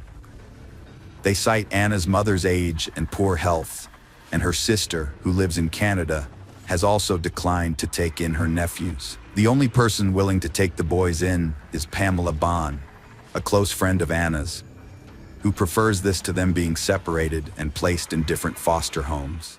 Hello friends, welcome to our channel. Today we're going to take a look at another horrible case with you. The case of Lisa Harnum. Lisa Cecilia Harnum was born on June 12, 1981, in the Toronto suburbs of Canada as the second child in her family. She was raised alongside her older brother Jason, with whom she has always been very close. Their single mother, Joanna, brought them up independently. Since their father left the family when they were very young and played no further role in their lives, Lisa and her brother had no memories of him. From an early age, Lisa grew up to be an active and purposeful girl. She participated in sports with her brother, attended martial arts classes, and enjoyed playing soccer and volleyball. However, her true passion was ballet, which she practiced at the dance studio for several hours daily. As a tall and slender child, Lisa's professional ballet training required a strict diet, which unfortunately had a detrimental effect on her growing body. During adolescence, Lisa developed anorexia as a result of her eating disorders. For a long time, she kept her problem hidden, believing she could overcome it alone. However, when her weight dropped to critically low levels, her mother intervened and had Lisa hospitalized for several months to recover and gain weight. After graduating, she pursued dancing classes and decided to enter the beauty industry. Alongside her university studies, she worked as a perfumer at a large cosmetics chain store, and in her free time, studied makeup and hairdressing techniques. When she turned 24, Lisa moved to Australia in 2005, driven by a desire for drastic change. She wanted to escape to a warmer climate and explore the world. On a one-year work visa, Lisa traveled to another continent. Her mother, Joanna, accompanied her for the first few months to ensure a smooth transition. Once satisfied that her daughter was settled, Joanna returned to Toronto, confident that Lisa could take care of herself. Lisa settled in Sydney, renting a cozy apartment, and soon landed a job at a small local cosmetology company. Once her visa expired, she made the decision to make Australia her permanent home. To achieve this, she first extended her stay for another year, and then began preparing the necessary documents required to obtain Australian citizenship. Lisa faced challenges in her personal life, partly due to her preference for older men, possibly stemming from her absent father figure. In 2006, she started a romance with a coworker nearly twice her age at Sydney Cosmetics. They moved in together, and her family approved. They traveled extensively, but eventually broke up a year after their engagement, with the age difference likely a factor. In 2010, Lisa graduated from the Sydney College of Stylists and landed a job as a hairdresser at a popular beauty salon, where she swiftly earned the respect of her colleagues and the trust of her clients. Around the same time, she started dating a new boyfriend, but their romance was short-lived after Lisa discovered he was married. Refusing to get involved in destroying someone else's family, she ended the relationship promptly. Before that, at a party, her boyfriend had introduced her to his friend, Simon Gitney, a businessman. This chance encounter would ultimately prove disastrous for Lisa. Born in December 1973 in Maryland, Simon Gitney came from a large, religious family of Lebanese immigrants. Raised alongside 5 siblings in a strict, obedient household, Simon struggled to control his emotions and anger from a young age. He was possessive, intolerant of rejection, and prone to violent outbursts, which eventually led to serious legal troubles. At 18, Simon Gitney was first incarcerated for harassing his ex-girlfriend at her workplace. The store owner intervened, but Simon returned with friends, assaulted the owner, and was subsequently arrested. Due to good behavior, he only served a few months before being released on bail. 3 years later, Simon was arrested again, this time for theft. He resisted arrest, engaged in a violent struggle, and bit off a policeman's earlobe. Although he faced a severe prison sentence, the pastor of the Lebanese Christian church, which his family belonged to, intervened on his behalf. As a result, Simon served only 1.5 years in prison. In 2000, Simon was arrested for drugs. He served 2 years of a 4-year sentence. After his release, Simon transformed his life. He co-founded a luxury shoe business, invested in real estate and a premium car, and hid his criminal past from others. Simon and Lisa exchanged numbers at a party and started chatting. When Lisa complained about her living situation, Simon offered her a free room in his apartment while she looked for a new place. Despite her mom's concerns, Lisa moved in, thinking Simon might be gay due to his appearance and piercings. They lived separately for months, but grew closer over time, and a romance blossomed. Simon, 37, and Lisa, 28, were a couple. To Lisa, Simon seemed like a charming prince from a fairy tale. He was outgoing, cheerful, and lavished his love with gifts and surprises. They went everywhere together, including the elite sports club, which Simon had been attending for years. Lisa thought she had found her soulmate and would live happily ever after with him. She couldn't stop talking about him to her mom, brother, and friends, unaware that their fairy tale was about to come to an end. Simon's behavior changed 6 months in, but Lisa didn't notice. He distanced her from friends and family, erased her boundaries, and tried to control her views and tastes. He convinced her to quit her job at a beauty salon where she was happy by throwing a scene and forcing her resignation. A month and a half after that, the couple relocated to a luxurious 15th-floor apartment in an elite residential complex. Unbeknownst to Lisa, the apartment was heavily equipped with hidden surveillance cameras. Simon gifted Lisa an expensive smartphone and laptop, pre-installed with spyware that enabled him to monitor her messages, emails, and calls, as well as track her every move. He also gained access to her social media accounts, giving him the power to delete friends, posts, and photos at will. Cattani's control over Lisa's life intensified daily, but he cleverly made it seem as though Lisa was voluntarily complying with his demands.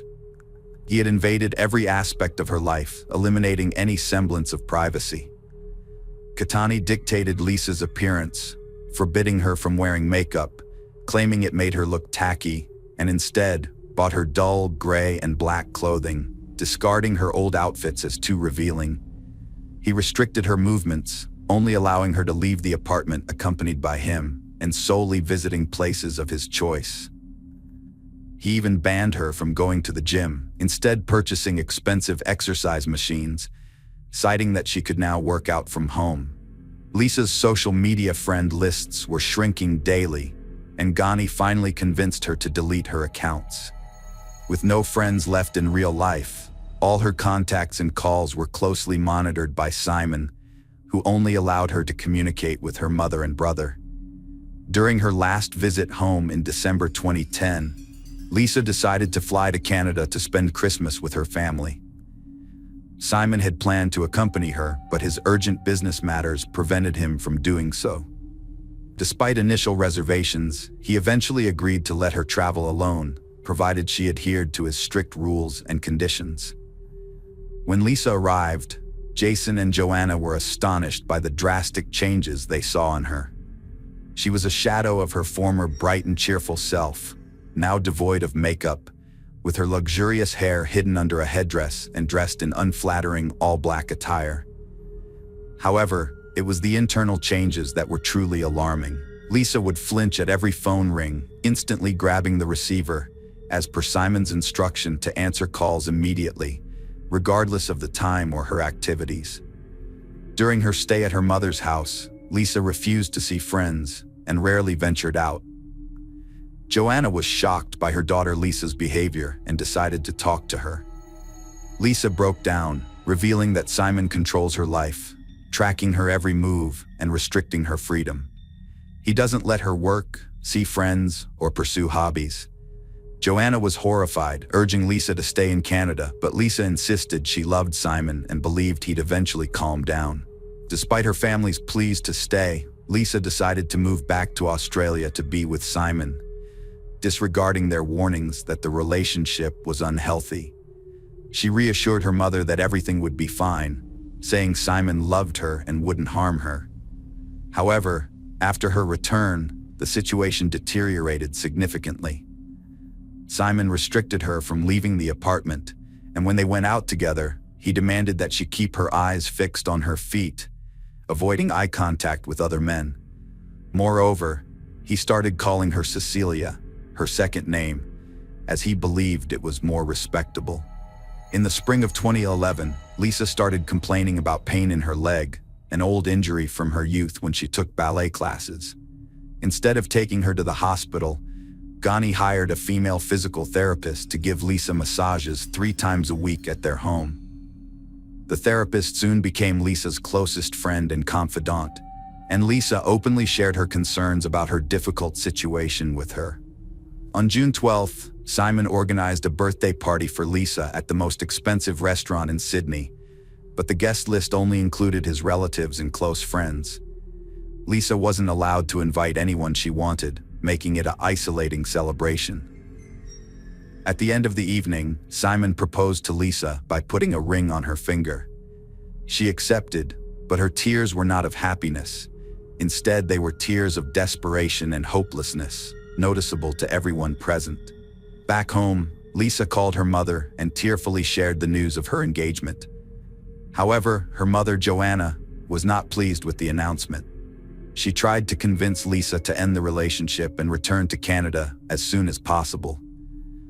Lisa asked her mother to avoid discussing this over the phone, as she had already realized that her fiancé, Simon, was eavesdropping on their conversations.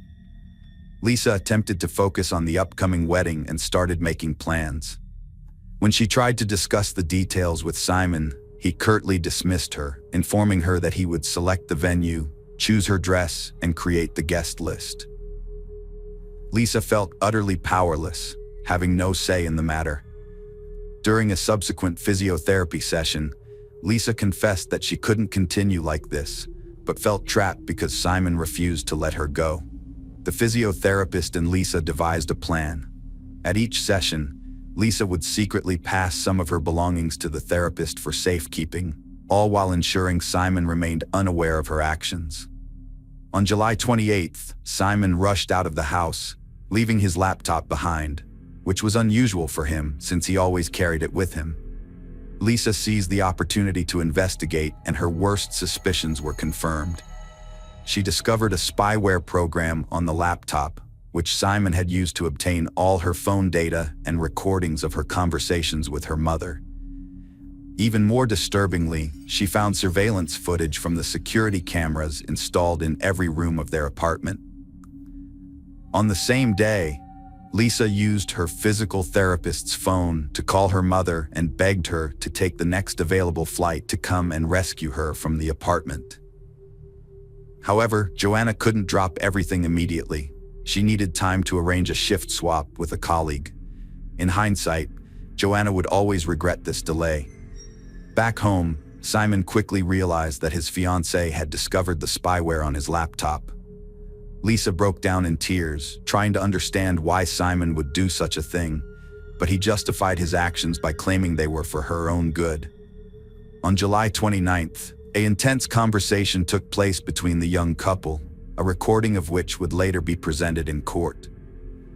Lisa was overcome with emotion and asked to leave, but Simon remained calm and assured her that this would never happen, suggesting that she was suffering from mental health issues. On the morning of July 30th, 2011, Lisa woke up early, got dressed, and gathered her important documents and belongings in her purse. She locked herself in the bathroom and made a final phone call to her mother, warning her that if anything bad happened to her, it would be Simon's fault. It seemed Lisa was attempting to sneak out of the apartment while Simon slept, but unfortunately she was unsuccessful. What happened next is unclear, but according to neighbors, they heard a scream in the hallway. However, before they could react, the noise abruptly stopped, and exactly a minute later, a young woman fell to her death from the 15th floor balcony. Passers-by on the street also heard the scream and saw the body falling from a great height, but they didn't have time to understand what was happening. A man walking his dog that morning, who was closest to the scene, heard a noise and looked up. He saw a man holding something large, which he then threw down. When people arrived at the scene, they found a young woman lying on the ground, but despite their efforts, they couldn't help her. She died instantly, having suffered severe injuries. 3 minutes later, Ghani, still in his pajamas, ran out into the street, crying and saying he didn't know how he was going to live without his fiancée, claiming he hadn't caught her in time. At first, it seemed like an accident, but Ghani quickly claimed that his fiancée had intentionally ended her life. A note found in his pocket and a disturbing video suggested that something strange was going on. After the body was taken to the morgue and examined, a torn note was found in different pockets with the message, "There are cameras everywhere in the apartment." It's likely Lisa was afraid Simon would discover the note, so she ripped it into small pieces and scattered them among her pockets. An investigation revealed that indeed, multiple cameras were installed in the apartment, but the hard drive containing the recordings was nowhere to be found. Simon claimed that there were no video recordings at all. However, a surveillance camera in the communal hallway caught a disturbing scene. The short footage shows Lisa fleeing the apartment and calling for help, but Simon grabs her from behind, covers her mouth, and drags her back inside. This incident occurred just a minute before she fell off the balcony, and it was the scream that the neighbors heard. Ghani's laptop contained a recording of a conversation between Ghani and Lisa from the night before the tragedy, as well as spyware that Simon used to monitor his fiancée's activities. Simon claimed that he and Lisa had an argument that morning, during which she became hysterical and ran out into the hallway, screaming. He said he managed to bring her back inside because he didn't want to attract the attention of their neighbors. According to Simon, he then tried to call Lisa's mother, but she ran out to the balcony and jumped to her death just as he was doing so. Simon admitted that Lisa had previously threatened to take her own life, but he hadn't taken her warning seriously. Meanwhile, Ghani attributed the spyware on his laptop to Simon's supposed concern for Lisa's safety. During the trial, Simon was accompanied by Rachel Louise, a 22-year-old model who bore a striking resemblance to his late fiancé. However, it was later alleged that Rachel Louise was only using Simon to gain fame and attention, and that she willingly spoke to the press and appeared on TV to declare that Simon was incapable of harming a woman. Simon's lawyers attempted to persuade the court that Lisa was unstable, prone to outbursts, and potentially responsible for her own death, despite evidence of her long battle with anorexia and her treatment at a clinic. They also claimed that Simon, being shorter, would have been physically incapable of lifting Lisa, who was taller, or throwing her over the balcony. However, a gym trainer, who regularly saw Simon, testified that he was much stronger than he appeared and could easily have lifted Lisa, contradicting the defense's claims. This was further supported by the absence of Lisa's fingerprints on the railing and glass barrier, which suggested she could not have jumped without touching them. Additionally, the physiotherapist who had been confided in by Lisa and received her belongings in the hope of escaping her abusive relationship testified in court, providing crucial evidence. In the end, Ghani was found guilty of murdering his fiancée and sentenced to 26 years in prison, with the possibility of parole after 18 years. After the verdict was announced, Rachel Louise became enraged and started insulting the judge, which led to her removal from the courtroom. Simon and his legal team attempted to appeal the court's decision, but all their efforts were unsuccessful, and the verdict stood. Following the verdict, Rachel ended her relationship with her boyfriend, citing in an interview that it was challenging to maintain a relationship while he was incarcerated, although she still believes he is innocent. Hello friends, welcome to our channel. Today we're going to take a look at another horrible case with you, the case of Chris Watts. Shanann and Christopher Watts, both from North Carolina, met in 2012. Shanann was from Aberdeen while Chris hailed from Spring Lake. On November 3, 2012, they got married, but not everyone was pleased with their union. Chris's parents, Cindy and Ronnie Watts, did not attend the wedding due to Cindy's dislike of Shanann and the way she treated her son. A year after their wedding, Shanann and Chris made a significant decision to buy a new home in Frederick, Colorado. This marked a new chapter in their lives as they started fresh in their new home. After relocating to Colorado, the couple looked forward to starting a family. Their dream was realized on December 17, 2013, with the birth of their daughter, Bella Marie. 2 years later, on July 17, 2015, they welcomed their second daughter, Celeste Catherine, affectionately known as Cece. Shanann was diagnosed with lupus at a young age, a chronic autoimmune disease that affects various parts of the body. The immune system mistakenly attacks healthy cells and tissues, producing autoantibodies that target and destroy them, leading to inflammation and tissue damage.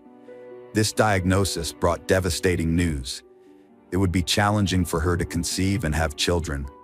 Shanann had always dreamed of becoming a mother, and this revelation shattered her. However, she defied the odds, experiencing the incredible joy of motherhood not once, but twice. Shanann was a warm and compassionate person who radiated kindness and positivity. Those who knew her described her as a loving and caring individual who made everyone feel welcome. She had a driven personality, always striving to create a better life for herself and her family. Her vibrant and warm nature effortlessly drew people to her. Shanann was an exceptional mother to her two daughters, Bella and Cece. Her love for them was boundless, and she cherished being a mother more than anything in the world. She was dedicated to providing for her children in every way possible, nurturing and supporting them unconditionally. Bella, the older sibling, was a caring and nurturing child who enjoyed taking care of her younger sister. Cece, on the other hand, was a lively and energetic child who brought joy and laughter to everyone's lives with her vibrant personality. Shannan's friends and family thought she had a perfect marriage, but they found Chris hard to get close to. Despite this, they welcomed him because Shannan was deeply in love with him. In 2015, Shannan and Chris filed for bankruptcy due to significant financial struggles. These included a large mortgage, car payments, loans, medical bills, and a substantial amount of credit card debt. At the time, Chris worked at Anadarko Petroleum, and Shannan worked at a children's hospital call center. By 2016, Shannan had started a new career as a consultant for a multi-level marketing company. She sold a nutritional supplement called Thrive, which was administered through a patch. Shannan was extremely passionate about her job. According to a coworker, Cynthia DeRosette, everyone who met her was drawn to her energy. Shannan was happy with her life, husband, and 2 daughters, but she had one wish remaining: to have a baby boy to complete their family. In spring 2018, she got an unexpected but pleasant surprise when she found out she was pregnant for the 3rd time. This news filled her with excitement and anticipation. After further tests, Shannan discovered she was having a baby boy. Shannan and Chris were overjoyed, and they chose to name their baby Nico. When Bella and Cece, Shannan's daughters, heard they were going to be big sisters, they were thrilled. During the summer of 2018, Shannan, who was pregnant with Nico at the time, visited her family in North Carolina, while Chris remained in Colorado for work. Shannan took her daughters, Bella and Cece, to visit Chris's parents, Cindy and Ronnie. Despite her strained relationship with her in-laws, Shannan wanted her daughters to spend time with their grandparents. When they arrived, Cindy prepared a snack for Cece despite knowing about her peanut allergy, which Shannan had warned her about. Cindy still served Cece a snack containing peanuts, which deeply upset Shannan. She felt that Cindy had recklessly endangered Cece's life. While visiting family in North Carolina, Shannan noticed a strange change in Chris's communication with her. He stopped responding to her messages and calls, leaving her confused and puzzled. When she asked him what was going on, Chris explained that he had taken on more responsibilities at work due to new employees, but assured her it was nothing to worry about. On July 31st, Chris flew from Colorado to North Carolina to spend the week with Shannan and their 2 daughters, Bella and Cece. The girls were thrilled to see their dad, and as Chris stepped off the plane, they rushed to him, beaming with excitement. Chris hugged them tightly, but his greeting to Shannan was different. Instead of a kiss, he simply nodded at her. Shannan felt deeply hurt by Chris's distant behavior and was unable to hide her emotions. She texted a friend, confessing her growing concern and sadness. She felt like Chris had changed somehow, and she barely recognized the man she had married. Her words were filled with a mix of sorrow and confusion.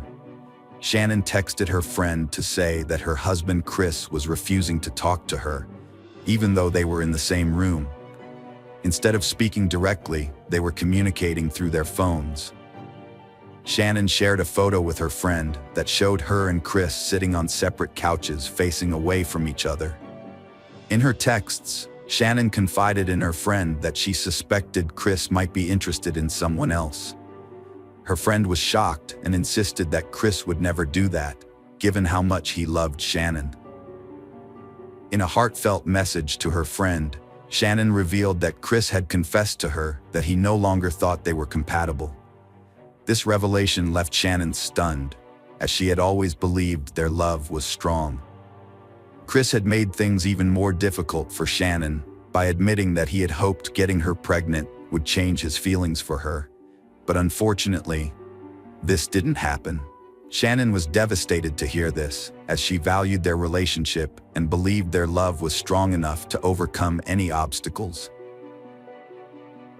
Determined to rescue her family, Shannon proposed that she and Chris attend couples therapy together, aware that their relationship was struggling and hoping that a professional could help them get through their problems. However, Chris refused point blank. Shannon was prepared to make sacrifices and do everything possible to save their relationship, but she quickly came to realize that Chris was unwilling to meet her halfway. Despite her best attempts, Shannon understood that there was nothing Chris was willing to compromise on, and this made her efforts futile. After returning home to Colorado from a trip to North Carolina, Shannon, Chris, and their daughters settled back into their normal routine. However, Shannon's stay was short-lived as she soon embarked on another trip to Arizona for business.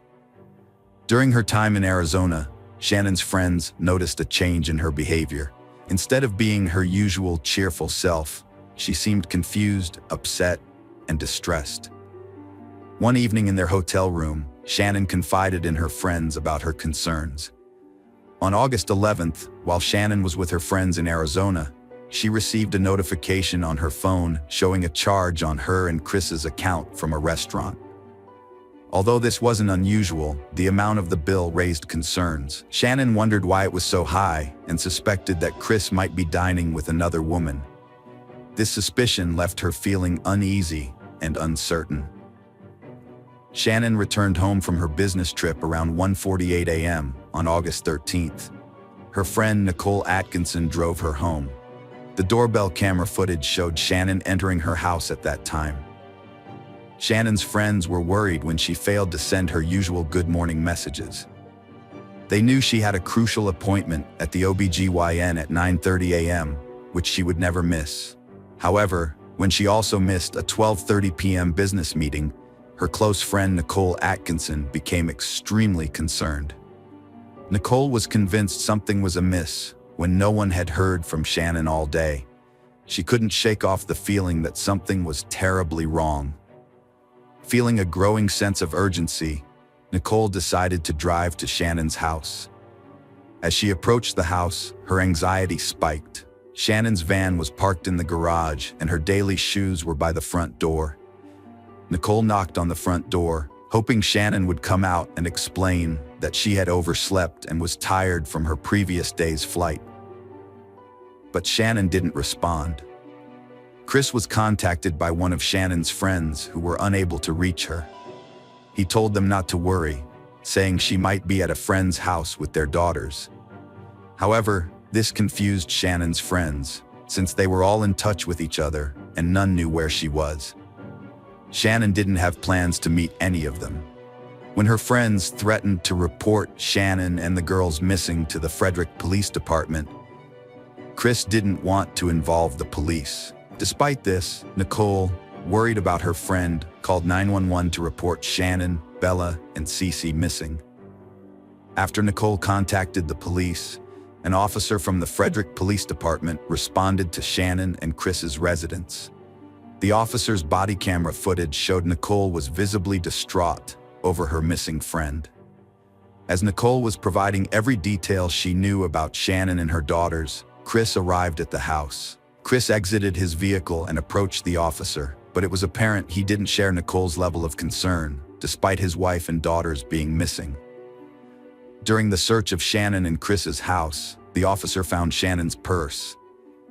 Inside, the officer discovered medication prescribed to Shannon and her two daughters. This discovery further alarmed Nicole, but Chris remained calm. The officer also located Shannon's wedding band on the bedside table. The officer and Chris visited a neighbor to review footage from their security camera, which captured part of Shannon and Chris's driveway and garage. The footage showed Chris opening the garage door, moving around, and leaving the home at 5:28 a.m. As they watched the TV footage, Chris's demeanor began to shift. He grew nervous and fidgety, seemingly uncomfortable with what he was seeing on screen. Even his neighbor noticed Chris's strange behavior. When Chris left the house, the neighbor discreetly confided in the officer, expressing doubts about Chris's behavior, stating that he didn't think Chris was acting normally. Concerned about Shannon's well-being, her friends wanted to launch a search for Bella and Cece immediately. However, Chris vetoed the idea, warning them against joining the search. His lack of concern for his wife and daughters deeply troubled Shannon's friends, who couldn't understand his apathy. Officers went door to door in Shannon and Chris's neighborhood, asking residents if they had seen Shannon or noticed anything unusual. The next day, the FBI and the Colorado Bureau of Investigation joined the search for Shannon, Bella, and Cece. The Boulder Police Department also provided cadaver dogs to search the property and house. As officers searched the home, a handler commented that the house smelled of cleaning solutions and looked unusually clean, which raised suspicions. The presence of cleaning solutions suggested that someone might be trying to conceal evidence or clean up potential clues. Chris gave an interview outside his home while it was being searched, saying he and Shannon had an emotional conversation before she left, but no argument. He made a heartfelt plea for their return, but came across as aloof and unemotional, sparking suspicion. On August 14th, Special Agent Coder conducted an interview with Chris. During this interview, Chris shared his theory that Shannon might have taken the girls to a friend's house to relax and unwind given the situation. Meanwhile, the police station was flooded with tips about potential sightings of Shannon and the girls, including various photographs. However, when asked to identify any of the individuals in the photos as his missing wife and daughters, Chris was unable to do so. Agent Coder also inquired about Chris and Shannon's marriage. Chris asserted that he had never been unfaithful to Shannon, and, to the best of his knowledge, Shannon had never been unfaithful to him either. He explained that they were the kind of couple who would confide in each other if they ever felt the urge to stray. Throughout the interview, Agent Coder observed Chris's unusual behavior, specifically his frequent hand movements towards his neck. This caught Agent Coder's attention and sparked his suspicion, leading him to wonder if these movements might be indicative of something more significant. During the interview, Agent Coder stepped out briefly to share his suspicion with the other officers that Chris might have strangled Shannon. As more time passed without any sign of Shannon or her daughters, worry and despair deepened among their loved ones.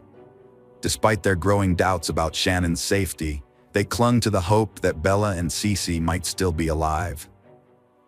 Chris was released from the police department after 3 hours of questioning. However, the authorities asked him to return the next day, August 15th, for a polygraph test, and he agreed. On August 15th, Chris picked up his father from the airport and drove to the Frederick Police Department. Tammy Lee from the Colorado Bureau of Investigation administered the polygraph test. During the test, Chris denied knowing Shannon's whereabouts and claimed he had no role in her disappearance. He didn't pass the test, leaving detectives convinced of his involvement in the disappearance and deaths of his wife and daughters. However, they still needed to persuade him to confess. The special agent, Tammy Lee, a highly skilled coder and polygraph expert, confronted Chris about his failed polygraph test results. Chris admitted that he had not physically harmed Shannon, but acknowledged that he had caused her emotional suffering. Additionally, he confessed to having an affair with a coworker named Nicole Kessinger. Chris expressed remorse for his infidelity, stating that he had never intended to engage in such behavior. However, he denied any involvement in the disappearance of his family. During the interview, Chris asked to speak with his father, Ronnie. The officers were initially hesitant, worried that allowing Ronnie into the room would prompt Chris to request legal representation. Despite their reservations, they allowed it, hoping Ronnie's presence might persuade Chris to confess. In the interrogation room, Chris confessed to killing Shannon, claiming he did it because she had supposedly harmed their daughters, Bella and Cece. However, Shannon's friends were certain Chris was lying, knowing that Shannon would never hurt her children, whom she loved deeply and was eager to welcome her new son, Nico. Chris admitted to burying Shannon's body in a shallow grave at one of his work sites and disposing of his daughters' bodies in oil tanks. Despite being arrested and taken into custody, he persisted in denying any harm to them. The detectives didn't believe for a second that Shannon had harmed her daughters. Chris pleaded guilty to avoid the death penalty and was sentenced to life in prison without parole. At the sentencing hearing, the judge made a bold statement about the heinous crime Chris had committed, calling it the most inhumane and vicious one he had encountered in his career, despite having dealt with thousands of cases. Years later, Chris confessed to murdering his wife Shannon in their bed. He had strangled her after she confronted him about his extramarital affair and threatened to take their daughters away. He then put her body in his truck and drove to his work site with their 2 daughters. There, Chris claimed to have killed his daughters, one by one, in a horrific sequence of events, where one daughter was forced to witness her sister's death before meeting the same fate. Hello friends, welcome to our channel. Today we're going to take a look at another horrible case with you. The case of Ekaterina Bauman. Ekaterina Bauman was born on May 13, 1989, in Leningrad, a city in Russia that would later be renamed St. Petersburg. In 2009, when she was 20, Ekaterina went on vacation to Turkey with her family, which marked the beginning of a series of events that would ultimately end in tragedy. It was during this trip that she met Walter Bauman, a German citizen 13 years her senior. Notably, Walter was fluent in Russian, having been born in Kazakhstan, a country that, like Russia, was part of the USSR until 1991. Walter, who had been educated in Germany and was financially successful, struggled with his personal life. Despite his desire to find the perfect partner, he himself fell short of being an ideal catch. Still living with his parents, Walter paid little attention to his appearance and often dressed sloppily, making him unattractive to many. He frequently met women online, mostly from Russia, and had been chatting with one particular woman for a while. Eventually, he decided to visit Russia to meet her in person. However, when they finally met, Walter failed to make a good impression, and she lost interest in continuing their relationship. That's why his friends were stunned when he had a holiday romance in Turkey. Ekaterina was a young and beautiful woman who could have had numerous admirers, yet she chose Walter.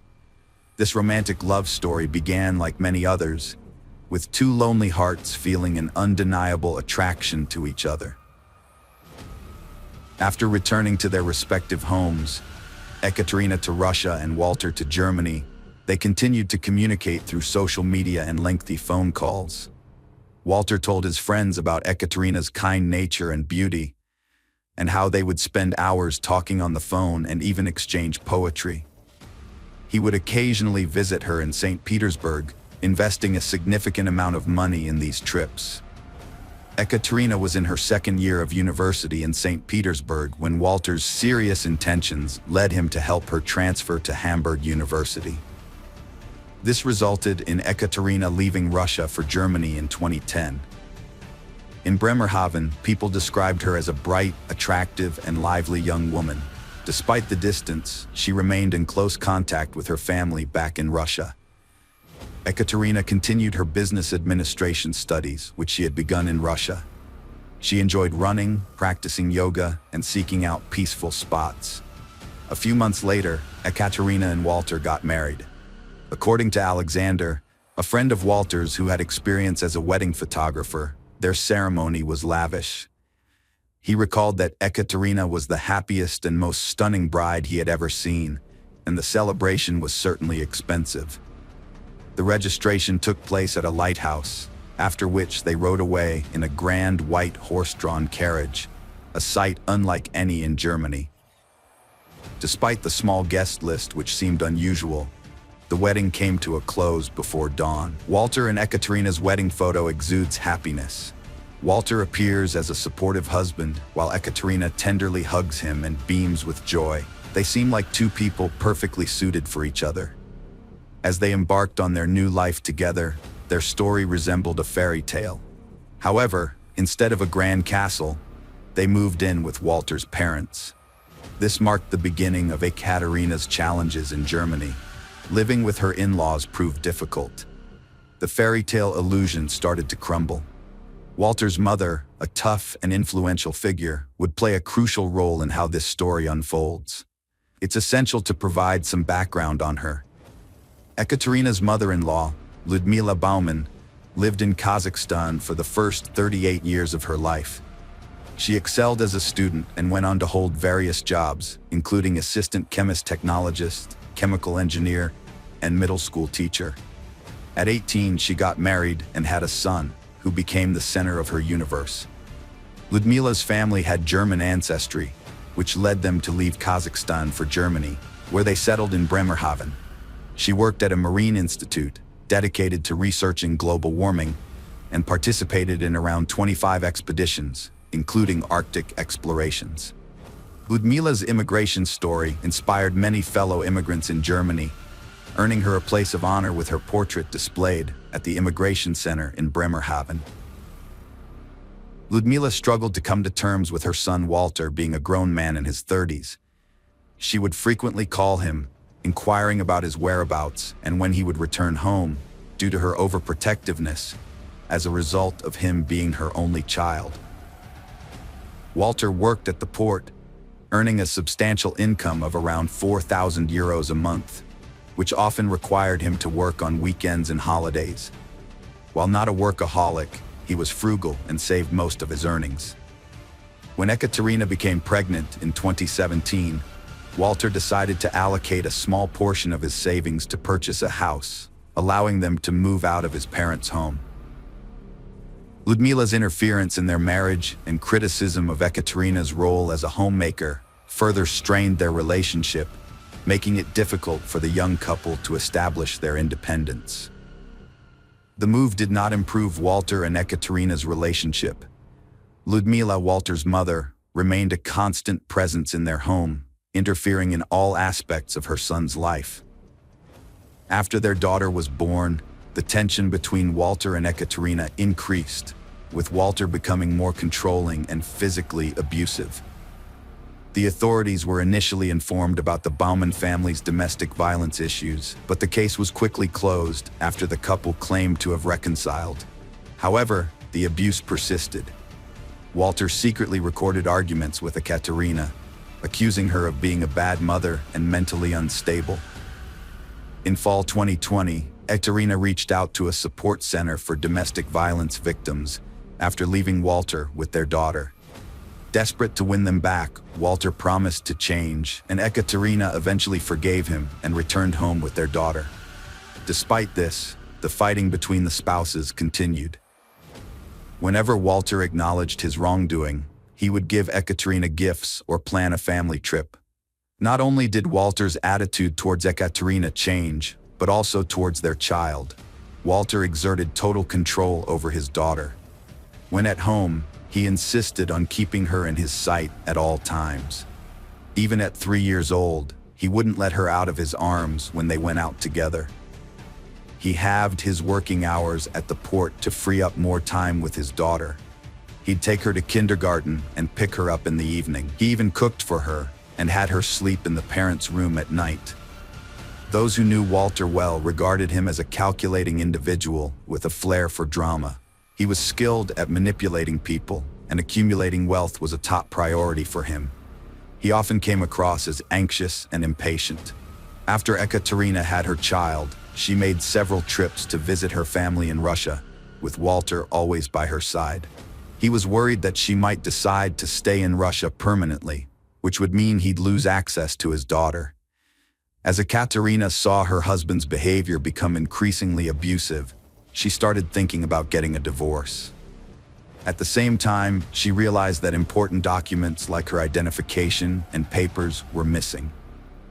It was later discovered that Walter had taken all her documents to his mother's house, where he had left them. When Walter's mother came to visit, the couple got into another argument. As a result, Ekaterina was forced to leave the house. She was treated like trash, thrown out without any consideration. Ekaterina went to the police, and they helped resolve the situation. One time, Ekaterina and Walter had a major argument just before their child started kindergarten, which led to youth support services being notified by the administration about the family situation. As a result, The couple received 6 weeks of child education support. A family crisis counselor was assigned to work with the family and monitor the child's well-being. The counselor ultimately concluded that it was not safe for the child to be left in the care of her parents. Ekaterina's only reason for staying with her husband was because of their daughter, but she was unable to take her back to Russia because she needed Walter's consent for their daughter to leave Germany, which would mean he was not opposed to their child leaving the country. In August 2021, Ekaterina escaped with her daughter for the second time and sought help from a women's crisis center, where she reported that her husband was threatening her life.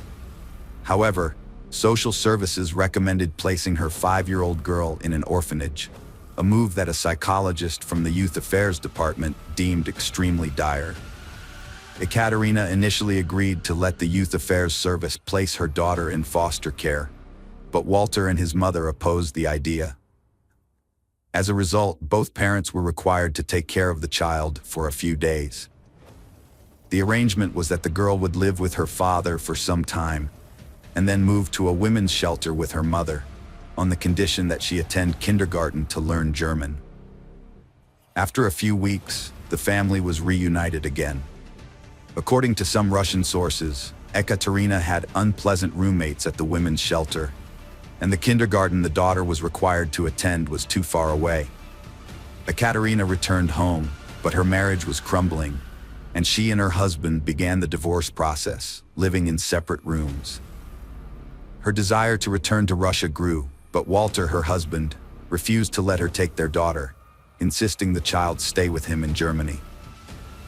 In December 2021, Ekaterina traveled to St. Petersburg alone, where she met a Russian pilot from Omsk, whom she had met online. Following her trip, she returned to Germany in mid-January 2022 and continued her daily online chats with the pilot, exchanging romantic messages. However, on February 4th, 2022, Ekaterina suddenly stopped contacting her family. She packed an empty suitcase, taking 13,000 euros from her husband's savings, and left. She abandoned her phone, keys, clothes, and most distressingly, her 5-year-old daughter. Walter, Ekaterina's husband, gave the following account to the police on February 6, 2022, after Ekaterina's parents were unable to contact her for 2 days and requested the German police to perform a welfare check. Ekaterina's mother, Svetlana, explained to journalists that they discovered her disappearance in an unusual manner, as they couldn't reach her for several days. According to Walter, he last saw Ekaterina on February 5th and assumed she wasn't responding because she had no money on her balance. The entire city launched a massive search for Ekaterina, scouring every inch of the city, posting flyers, and examining every possible scenario. Amidst the flurry of activity, one person who seemed remarkably unconcerned was Walter. While others were busy plastering the city with missing person posters, Walter was engrossed in renovating his house. It took 4 days for the police to finally investigate the Baumann family home, where Ekaterina was last seen. By that time, Walter had completed the renovations, including painting the floors in the guest room and replacing the couch. Moreover, he was observed buying a large quantity of cleaning supplies from a local store. During the investigation, the police discovered that the surveillance footage from the house's video cameras had mysteriously vanished. They conducted a 3-hour search of the house, accompanied by a detection dog that was led through the garage and the house. The dog exhibited slight agitation in the garage, but failed to provide any concrete indication. Initial tests by the crime scene investigators yielded no evidence within the house or garage. However, they did find a knife and an electric shocker in the cluttered car, which were seized as potential evidence. The officers were struck by Walter's apparent lack of concern for his missing wife. Instead, he seemed more interested in gaining sole custody of their 5-year-old daughter in the event of her wife's absence. Despite the ongoing search efforts, no signs of Ekaterina were found, and it was as if she had vanished into thin air. The police knew that it was highly unlikely for a young mother to abandon her daughter, personal documents, and phone in a foreign country. Walter's statement that Ekaterina had left with an empty suitcase only fueled the police's suspicion. The mysterious disappearance of Ekaterina sent shockwaves throughout the city and beyond. Even strangers, including women who had never met Ekaterina, banded together to search for her, vowing to continue until the truth was uncovered.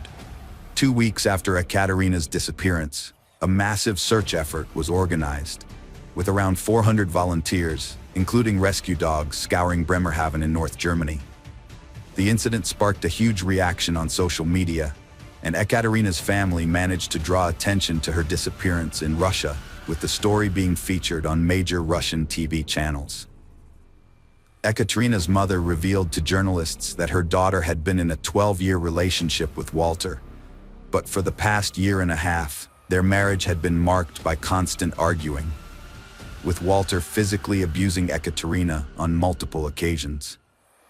She claimed that Walter had isolated Ekaterina from others, taken away her identification documents and bank cards, and prohibited her from meeting anyone. On March 1, 2022, a disturbing discovery was made 25 days after Ekaterina's disappearance. In Bremerhaven, a passerby out for a walk found a strange suitcase that had washed up on the River Weser shore. The gruesome contents included human body parts packed in garbage bags, but not all of the remains were found. Tragically, the victim was identified as 32-year-old Ekaterina Baumann. In a chilling twist, the suitcase was found near the same lighthouse where Ekaterina had exchanged her vows. The discovery of the suitcase was a crucial breakthrough in the investigation, as it could have easily floated out to the North Sea, leaving Ekaterina's fate a mystery forever. Instead, her loved ones were forced to bid a final farewell to their beloved daughter, mother, and friend. Following the discovery of the body, the family's house was searched for a second time, and forensic experts spent several days collecting and analyzing evidence. The police investigation uncovered a trove of suspicious items, including a bottle of strong sedative found in Ekaterina's blood, single-use gloves, foil, adhesive tapes, and large quantities of garbage bags and cleaning products. In the garage and shed, investigators found canisters of acetic acid, solvents, and bleach, as well as a set of suitcase keys and the pink scarf Ekaterina wore in her last selfie. Notably, the police found very few of Ekaterina's personal belongings, and most of her clothes had been discarded. A cherished wedding photo, a reminder of happier times, was hidden behind the piano. In a surprising twist, the white jacket Ekaterina wore in her last selfie was discovered in a trash container at the workplace of Ludmila Baumann, Walter's mother. Ekaterina's life tragically came to an end on Friday, February 4, 2022. That evening, at around 4:30 p.m., she decided to take a 10-minute walk, wearing a light-colored jacket and yellow skirt, which was captured by her neighbor's security cameras. The family then had dinner together, during which Ekaterina drank 1 glass of wine, while Walter consumed the rest, leading him to retire to bed at around 8 p.m. According to official court records, Ekaterina's phone signal was last detected at 7:41 p.m. Later, at 8:25 p.m., she made a video call to her new romantic partner from her computer, appearing to be in a good mood. She promised to call him again after putting her child to bed, but unfortunately, she never made that call, nor did she contact anyone else that evening. 2 hours later, her Russian pilot acquaintance sent her a goodnight message, which remained unread. A subsequent forensic investigation revealed that Ekaterina had passed away approximately 2 hours after dinner, as confirmed by the analysis of her stomach contents. The autopsy showed traces of strong sedatives and alcohol in her bloodstream. Furthermore, the forensic experts discovered that her hyoid bone was broken, and the cause of death was determined to be strangulation. The examination also revealed that very sharp tools were used to inflict additional injuries on her body. The next morning, Walter briefly opened his car door at 7:22 a.m. Later, at 10:20 a.m., he drove off and did not return until 4:49 p.m. 3 days later, Walter phoned his wife to perpetuate the story that she had abandoned him. He also sent her several texts, inquiring about her whereabouts with the question, "Where are you?" Before Ekaterina vanished, she and her husband Walter were in frequent and intense contact through WhatsApp daily conversations. However, after February 4th, all communication between them abruptly stopped, which was highly unusual. In mid-February, Walter took his car to auto service, instructing an employee to meticulously clean the interior from top to bottom. On August 26, 2022, the trial commenced. The prosecutor alleged that Walter spiked his wife's drink with sedatives, then strangled her once she fell asleep. The prosecution posited that Walter's motive was his fear of losing custody of their daughter in the event of divorce, as well as the potential financial losses. It was revealed that bloodstains were discovered in the garage, which Walter had attempted to clean according to internet advice. The blood was found hidden under the shelf on the floor, on the stairs, and in the seams. Moreover, despite thorough cleaning, bloodstains were also detected on the carpet in the trunk of his car. Experts from the Institute of Forensic Medicine confirmed that Ekaterina's blood was present in all the areas mentioned. The police seized Walter's phone and computer, which provided crucial answers. Prior to the tragic event, Walter conducted numerous online searches, including queries about avoiding punishment for taking a life, dissolving meat with acid, and reading others' WhatsApp messages. In the period from December 2021 to February 2022, he made approximately 500 searches, strongly indicating that he planned the crime. On the day of Ekaterina's disappearance, Walter searched for electric shocker twice. Forensic experts discovered signs of electrocution on Ekaterina's body, leading investigators to believe Walter used a shocker to check if his wife was still alive. During the trial, Walter wore his wedding ring and claimed to be a widower. For 2 months, he remained silent, refusing to comment on the charges.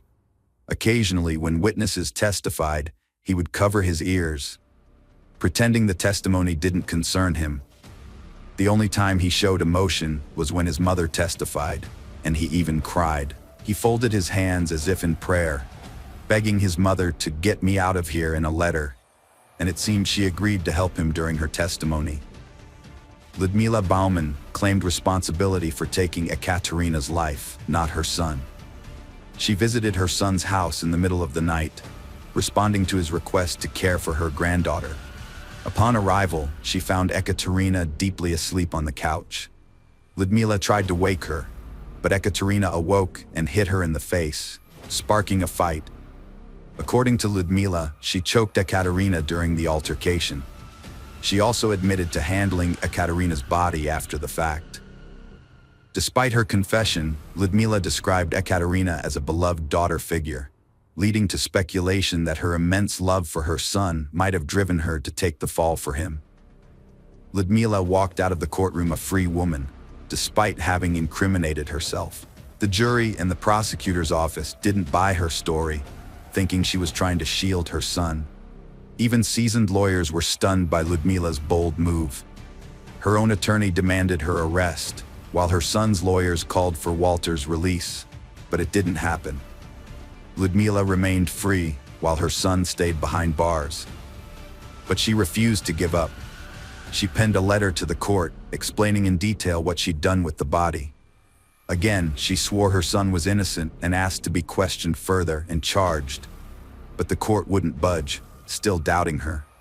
Ludmila's involvement in the crime was established when she provided information that led to the discovery of a missing fragment, which was not found in the suitcase. The accuracy of her tip was confirmed when the police found another weighted bag. Furthermore, data from Ludmila's phone pedometer revealed that she had walked 220 yards around 0:40 a.m. on the night of the murder, corroborating evidence from neighbors, video cameras that showed a person passing by Walter's and Ekaterina's house. Additionally, Walter's father's phone activity suggested that he had driven Ludmila to the son's house, contradicting his initial claim of being asleep. It was later determined that Ekaterina was already deceased when Ludmila arrived at the son's house, which meant that Ludmila had given false testimony. Although she may not have actively participated in the murder, Ludmila was present during the subsequent events and helped conceal evidence, making her an accomplice. However, under German law, Ludmila was not arrested or charged for her role in the crime. As the verdict drew near, Ludmila grew increasingly desperate in her efforts to exonerate her son.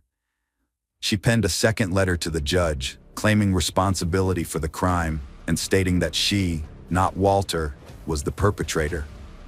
In the letter, Ludmila alleged that she had harbored a deep hatred for Ekaterina and had concocted a plan to make it seem as though she had poisoned herself over her unrequited love for a Russian pilot.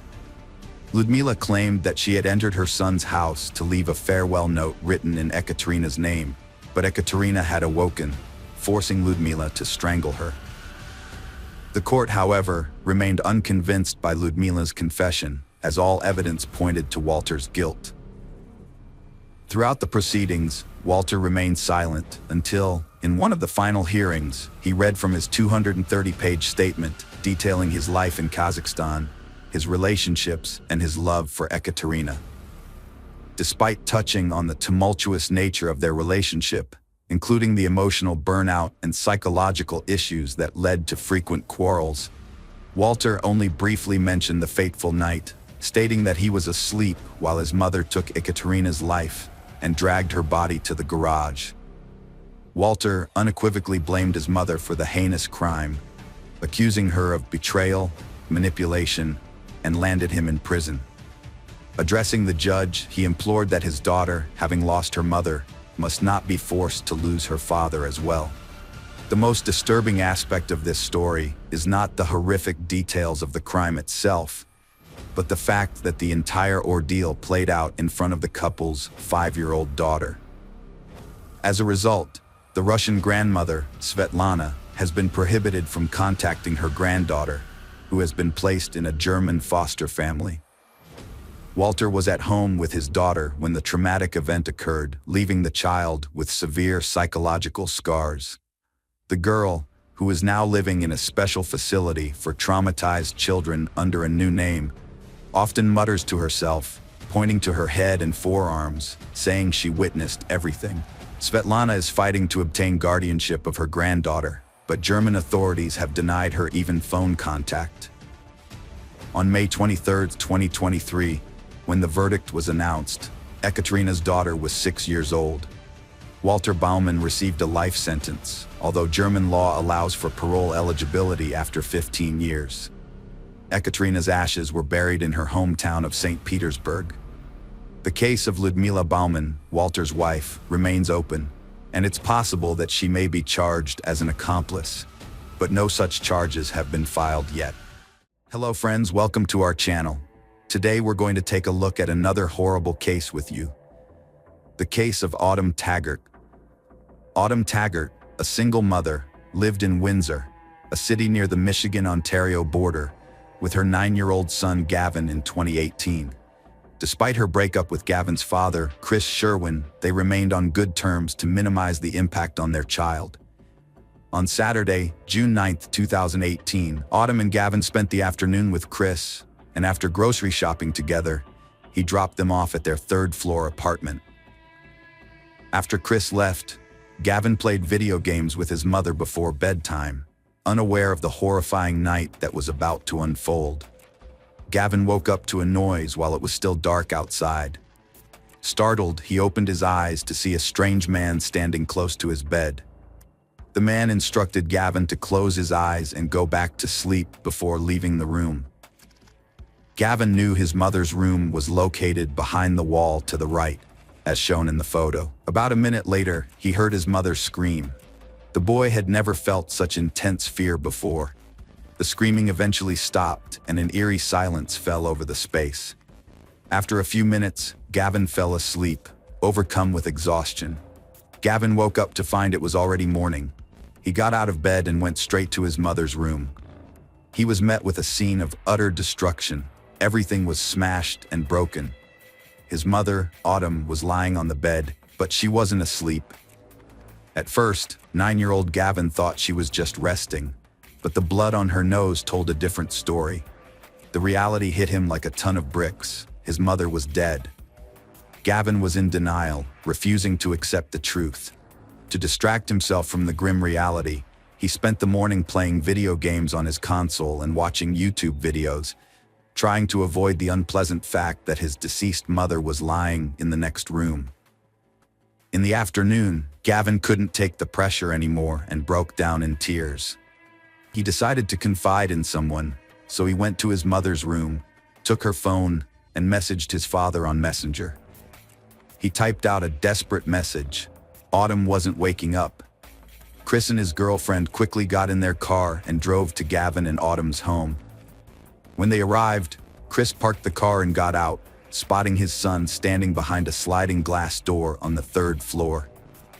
However, Chris didn't have an electronic key to enter the building, so Gavin came downstairs to let him in. Chris asked his son to wait with his girlfriend while he went to investigate why Autumn wasn't waking up.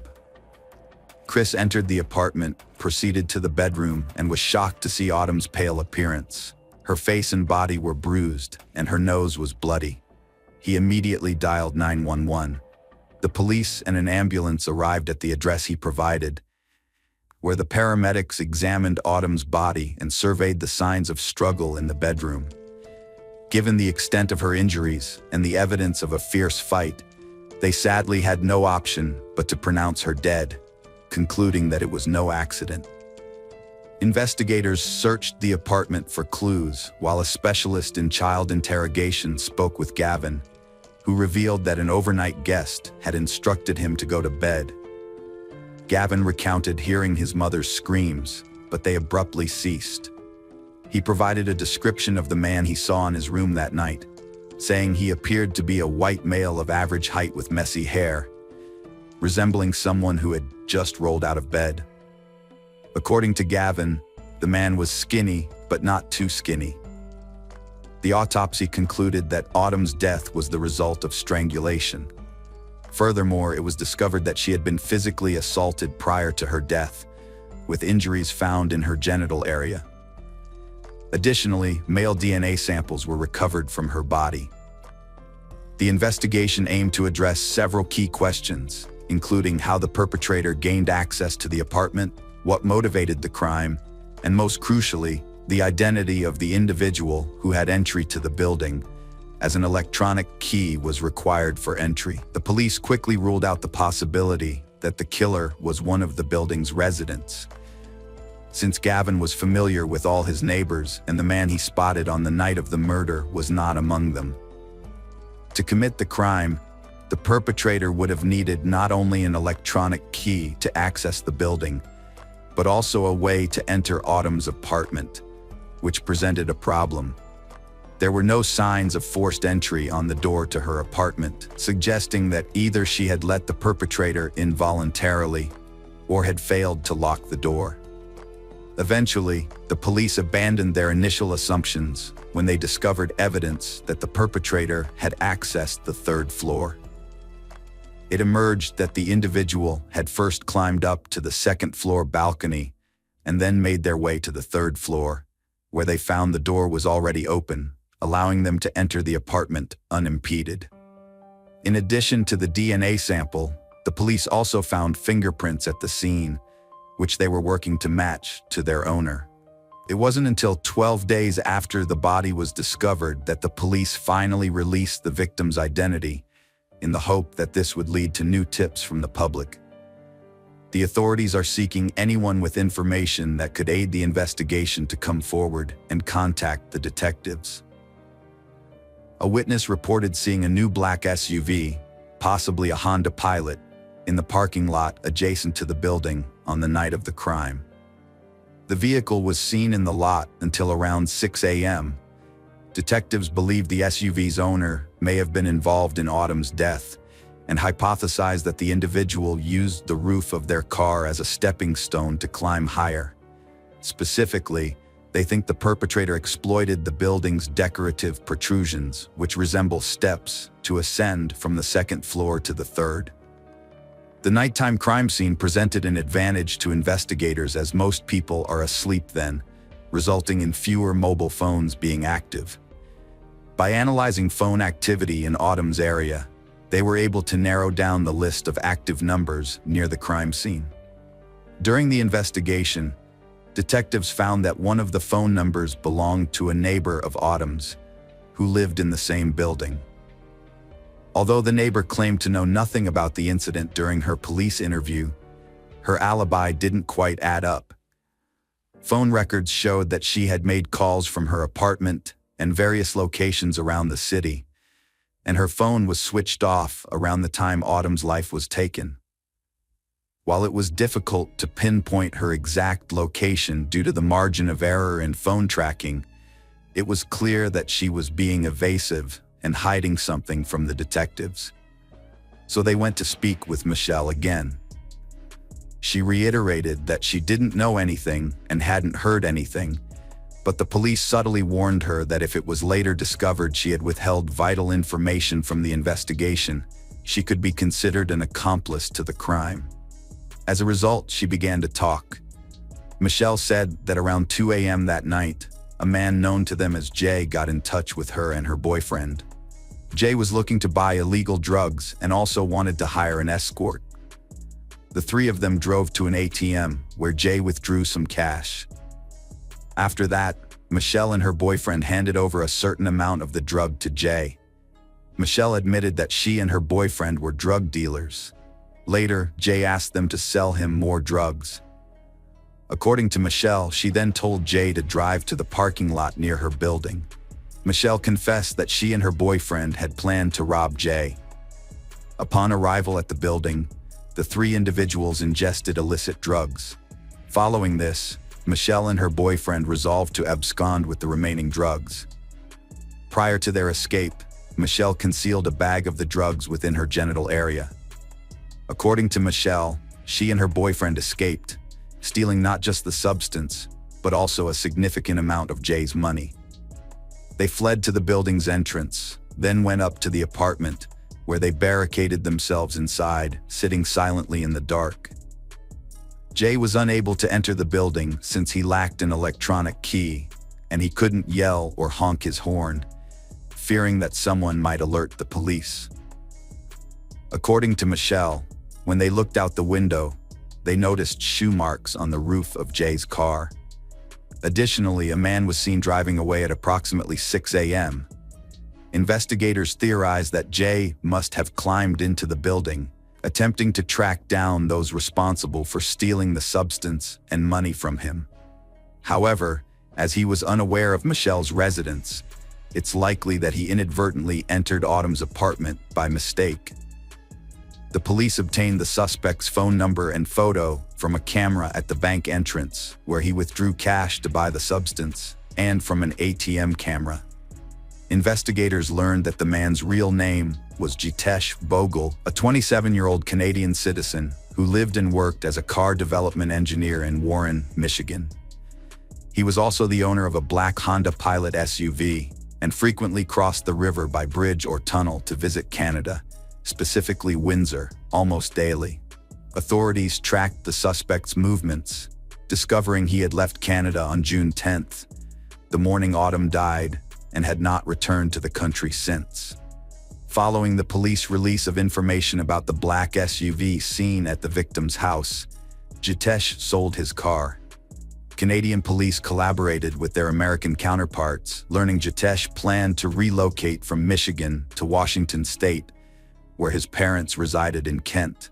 The combination of his decision to move, disposing of the car, and ceasing visits to Canada raised strong suspicions, but the police required concrete evidence to arrest and extradite him to Canada. The Windsor police requested assistance from the U.S. National Security Agency in their investigation and asked them to closely monitor the suspect's activities. DNA evidence found on Autumn's body suggested it belonged to Jitesh, but to confirm this, they needed to obtain a DNA sample from him for comparison. U.S. agents tracked the suspect's every move, aware that he was planning to relocate to Washington State and fearing he might flee to another country. In an effort to alter his appearance, Jitesh shaved his beard and started wearing blue contact lenses. Fortunately for the investigators, Jitesh was reckless. One day, he visited a bar in Warren, where he spent several hours drinking. When he downed his last glass and exited the bar, the agent swiftly seized the glass, thereby obtaining a DNA sample from it. Although it took some time to compare this new sample with the one found on Autumn's body, the outcome was not unexpected. The male DNA discovered on the victim's body was identified as a match to Jitesh Bhogal's DNA. On August 17, 2018, nearly 2.5 months following Autumn Taggart's tragic demise, Jitesh was taken into custody at his parents' residence in Kent, Washington, a development that caught him off guard, as he appeared to believe the authorities would be unable to locate him. The U.S. authorities promptly initiated the extradition process to have him returned to his native country. In the supporting extradition documents, the prosecutor underscored Jitesh's perceived threats to public safety, his high risk of fleeing, and his unpredictable nature. Soon after, Canadian authorities charged him with the murder of Autumn Taggart. Due to pandemic-related restrictions, the trial was delayed for an extended period. However, it finally began in November 2021. To maintain social distancing, the proceedings took place in 3 separate courtrooms: the main courtroom, where the judge, prosecutor, jury, and the defendant with his defense team were seated, and 2 additional courtrooms equipped with large screens broadcasting the trial to Autumn's family members and other observers. Jitesh Bhogal denied committing first-degree deprivation of life, claiming he unintentionally killed Autumn. He explained that earlier, some thieves stole money and drugs from his car, leaving him upset. After consuming a large amount of alcohol and substances, he got out of the vehicle to search for the thieves. Due to his intoxication, he didn't recall many events from that night. However, he remembered climbing onto the balcony and entering the apartment where Autumn was sleeping, mistakenly thinking she was Michelle, the woman who had robbed him. When Autumn awoke and started screaming, he ordered her to be quiet, but she disobeyed. In response, he covered her mouth, which led to her suffocation. Only after the screaming stopped did Jitesh realize he had accidentally taken Autumn's life, and he attempted to perform CPR on her, but it was too late. Jitesh had no memory of how Autumn's genital injuries occurred or how he left her apartment. His lawyers requested that the first-degree life imprisonment charges be dropped, arguing that the crime was not premeditated. They believed Jitesh was unaware of his actions due to the large quantity of substances he had consumed. The fact that he placed his hand over Autumn's mouth suggests he wanted her to be quiet, not dead. According to defense lawyer Peter Thorning, Jitesh lacked the capacity to form intent or understand the consequences of his actions.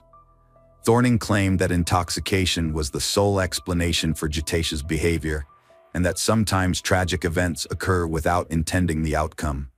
He stated that Autumn's death was not intentional, and that Jitesh was either too intoxicated to realize his actions could cause death or did not appreciate the consequences. Jitesh's lawyers argued that there was no evidence to suggest the defendant had sexual intercourse with the victim. Although Jitesh's DNA was found on Autumn's body, it was not seminal fluid, according to the lawyers. They suggested that the DNA could have been transferred through cross-contamination, where DNA is accidentally transferred from one surface to another, possibly through the forensic expert's gloves. The defense team attempted to convince the jury that John Lort, a forensic expert involved in the investigation, had botched his job and inadvertently transferred Jitesh's DNA to Autumn Taggart's body. As part of his role, Lort was responsible for photographing the crime scene and collecting evidence that came into direct contact with the victim. Jitesh's defense lawyer, Peter Thorning, questioned Lort about the possibility of DNA or fluid transfer from the body to the bedsheet or vice versa during the manipulation of the body, which is a known phenomenon referred to as cross-contamination. Lort stated during cross-examination that he changed gloves between handling each piece of evidence and using his camera to take photographs, thus preventing cross-contamination. In his examination of evidence in Taggart's room, Lort searched for bodily fluids such as urine, saliva, and semen, as he explained that in cases involving a deceased female victim, the likelihood of sexual assault is higher compared to cases involving a male victim. Lort testified to the court that he did not find any fluid evidence consistent with sexual assault. He acknowledged that his examination of the body was limited as he was not a trained medical professional, such as a coroner. Lort testified that there were no obvious signs of a struggle at Autumn's apartment, such as broken furniture or glass, forced entry, tampered locks, or blood spatter. In contrast, the prosecutor believed that the defendant's actions constituted a search for hidden substances, similar to how Michelle had hidden them in her genital area. The prosecutor argued that the defendant committed sexual assault by searching Autumn's body in the same way, regardless of whether he used his hand. When questioned by the prosecutor about why he didn't call 911 when Autumn stopped breathing, Jitesh disagreed, saying he didn't think it was necessary. Jitesh responded that he feared the police would arrest him because he knew nobody would take his word for it. He could hardly believe his own story, as he recounted in his testimony. Jitesh acknowledged that his memory of the events in Autumn's room was hazy. However, he did recall performing CPR on Autumn after she had stopped screaming. Previously, he had testified that he remembered counting 5 or 6 ribs down before starting CPR, and that he had done 15 compressions accompanied by 3 breaths. The prosecutor also challenged the defendant's claim that the strangulation of the victim was accidental. He pointed out that if the defendant simply wanted to silence Autumn, he could have covered her mouth with his hand. Instead, he also pinched her nose shut, which deliberately prevented her from breathing. Moreover, he sustained this grip for a period of time, indicating that he was fully aware of his actions. Chris Sherwin, Autumn Taggart's former partner and the father of their son, was the last person to hear from her via text message around 12:30 a.m. on June 10th. After sending a follow-up text and receiving no response, he grew concerned. It wasn't until later that day that he received a text from Autumn's phone, only to discover it was their son responding. The court displayed a copy of these text messages for the jury to review on December 1st, 2021. Following deliberation, the 12-person jury found Jitesh Bogle guilty of depriving Autumn of her life. Despite allegations, they found no convincing evidence that Jitesh had engaged in sexual intercourse with Autumn. Autumn's father, John Taggar, expressed relief and gratitude for the verdict, stating, "Can't say we weren't nervous, but it's definitely the right verdict. Autumn deserved this. Her son deserved this. Justice. That's what we wanted. That's what we got." The family members were visibly relieved, hugging each other in celebration. On January 5th, 2022, the court sentenced Jitesh Bogle to life imprisonment, with a minimum of 25 years before he is eligible for parole. Jitesh appeared in court via video from jail, wearing an orange jumpsuit and a black mask. During the victim impact statements, he sat quietly against the wall, distant from the camera. When given the opportunity to speak, he expressed remorse, saying, "It's hard to express the sorrow and remorse I feel. I am happy for the family that they have a sense of justice, and they can move on. Part of my soul died that day as well."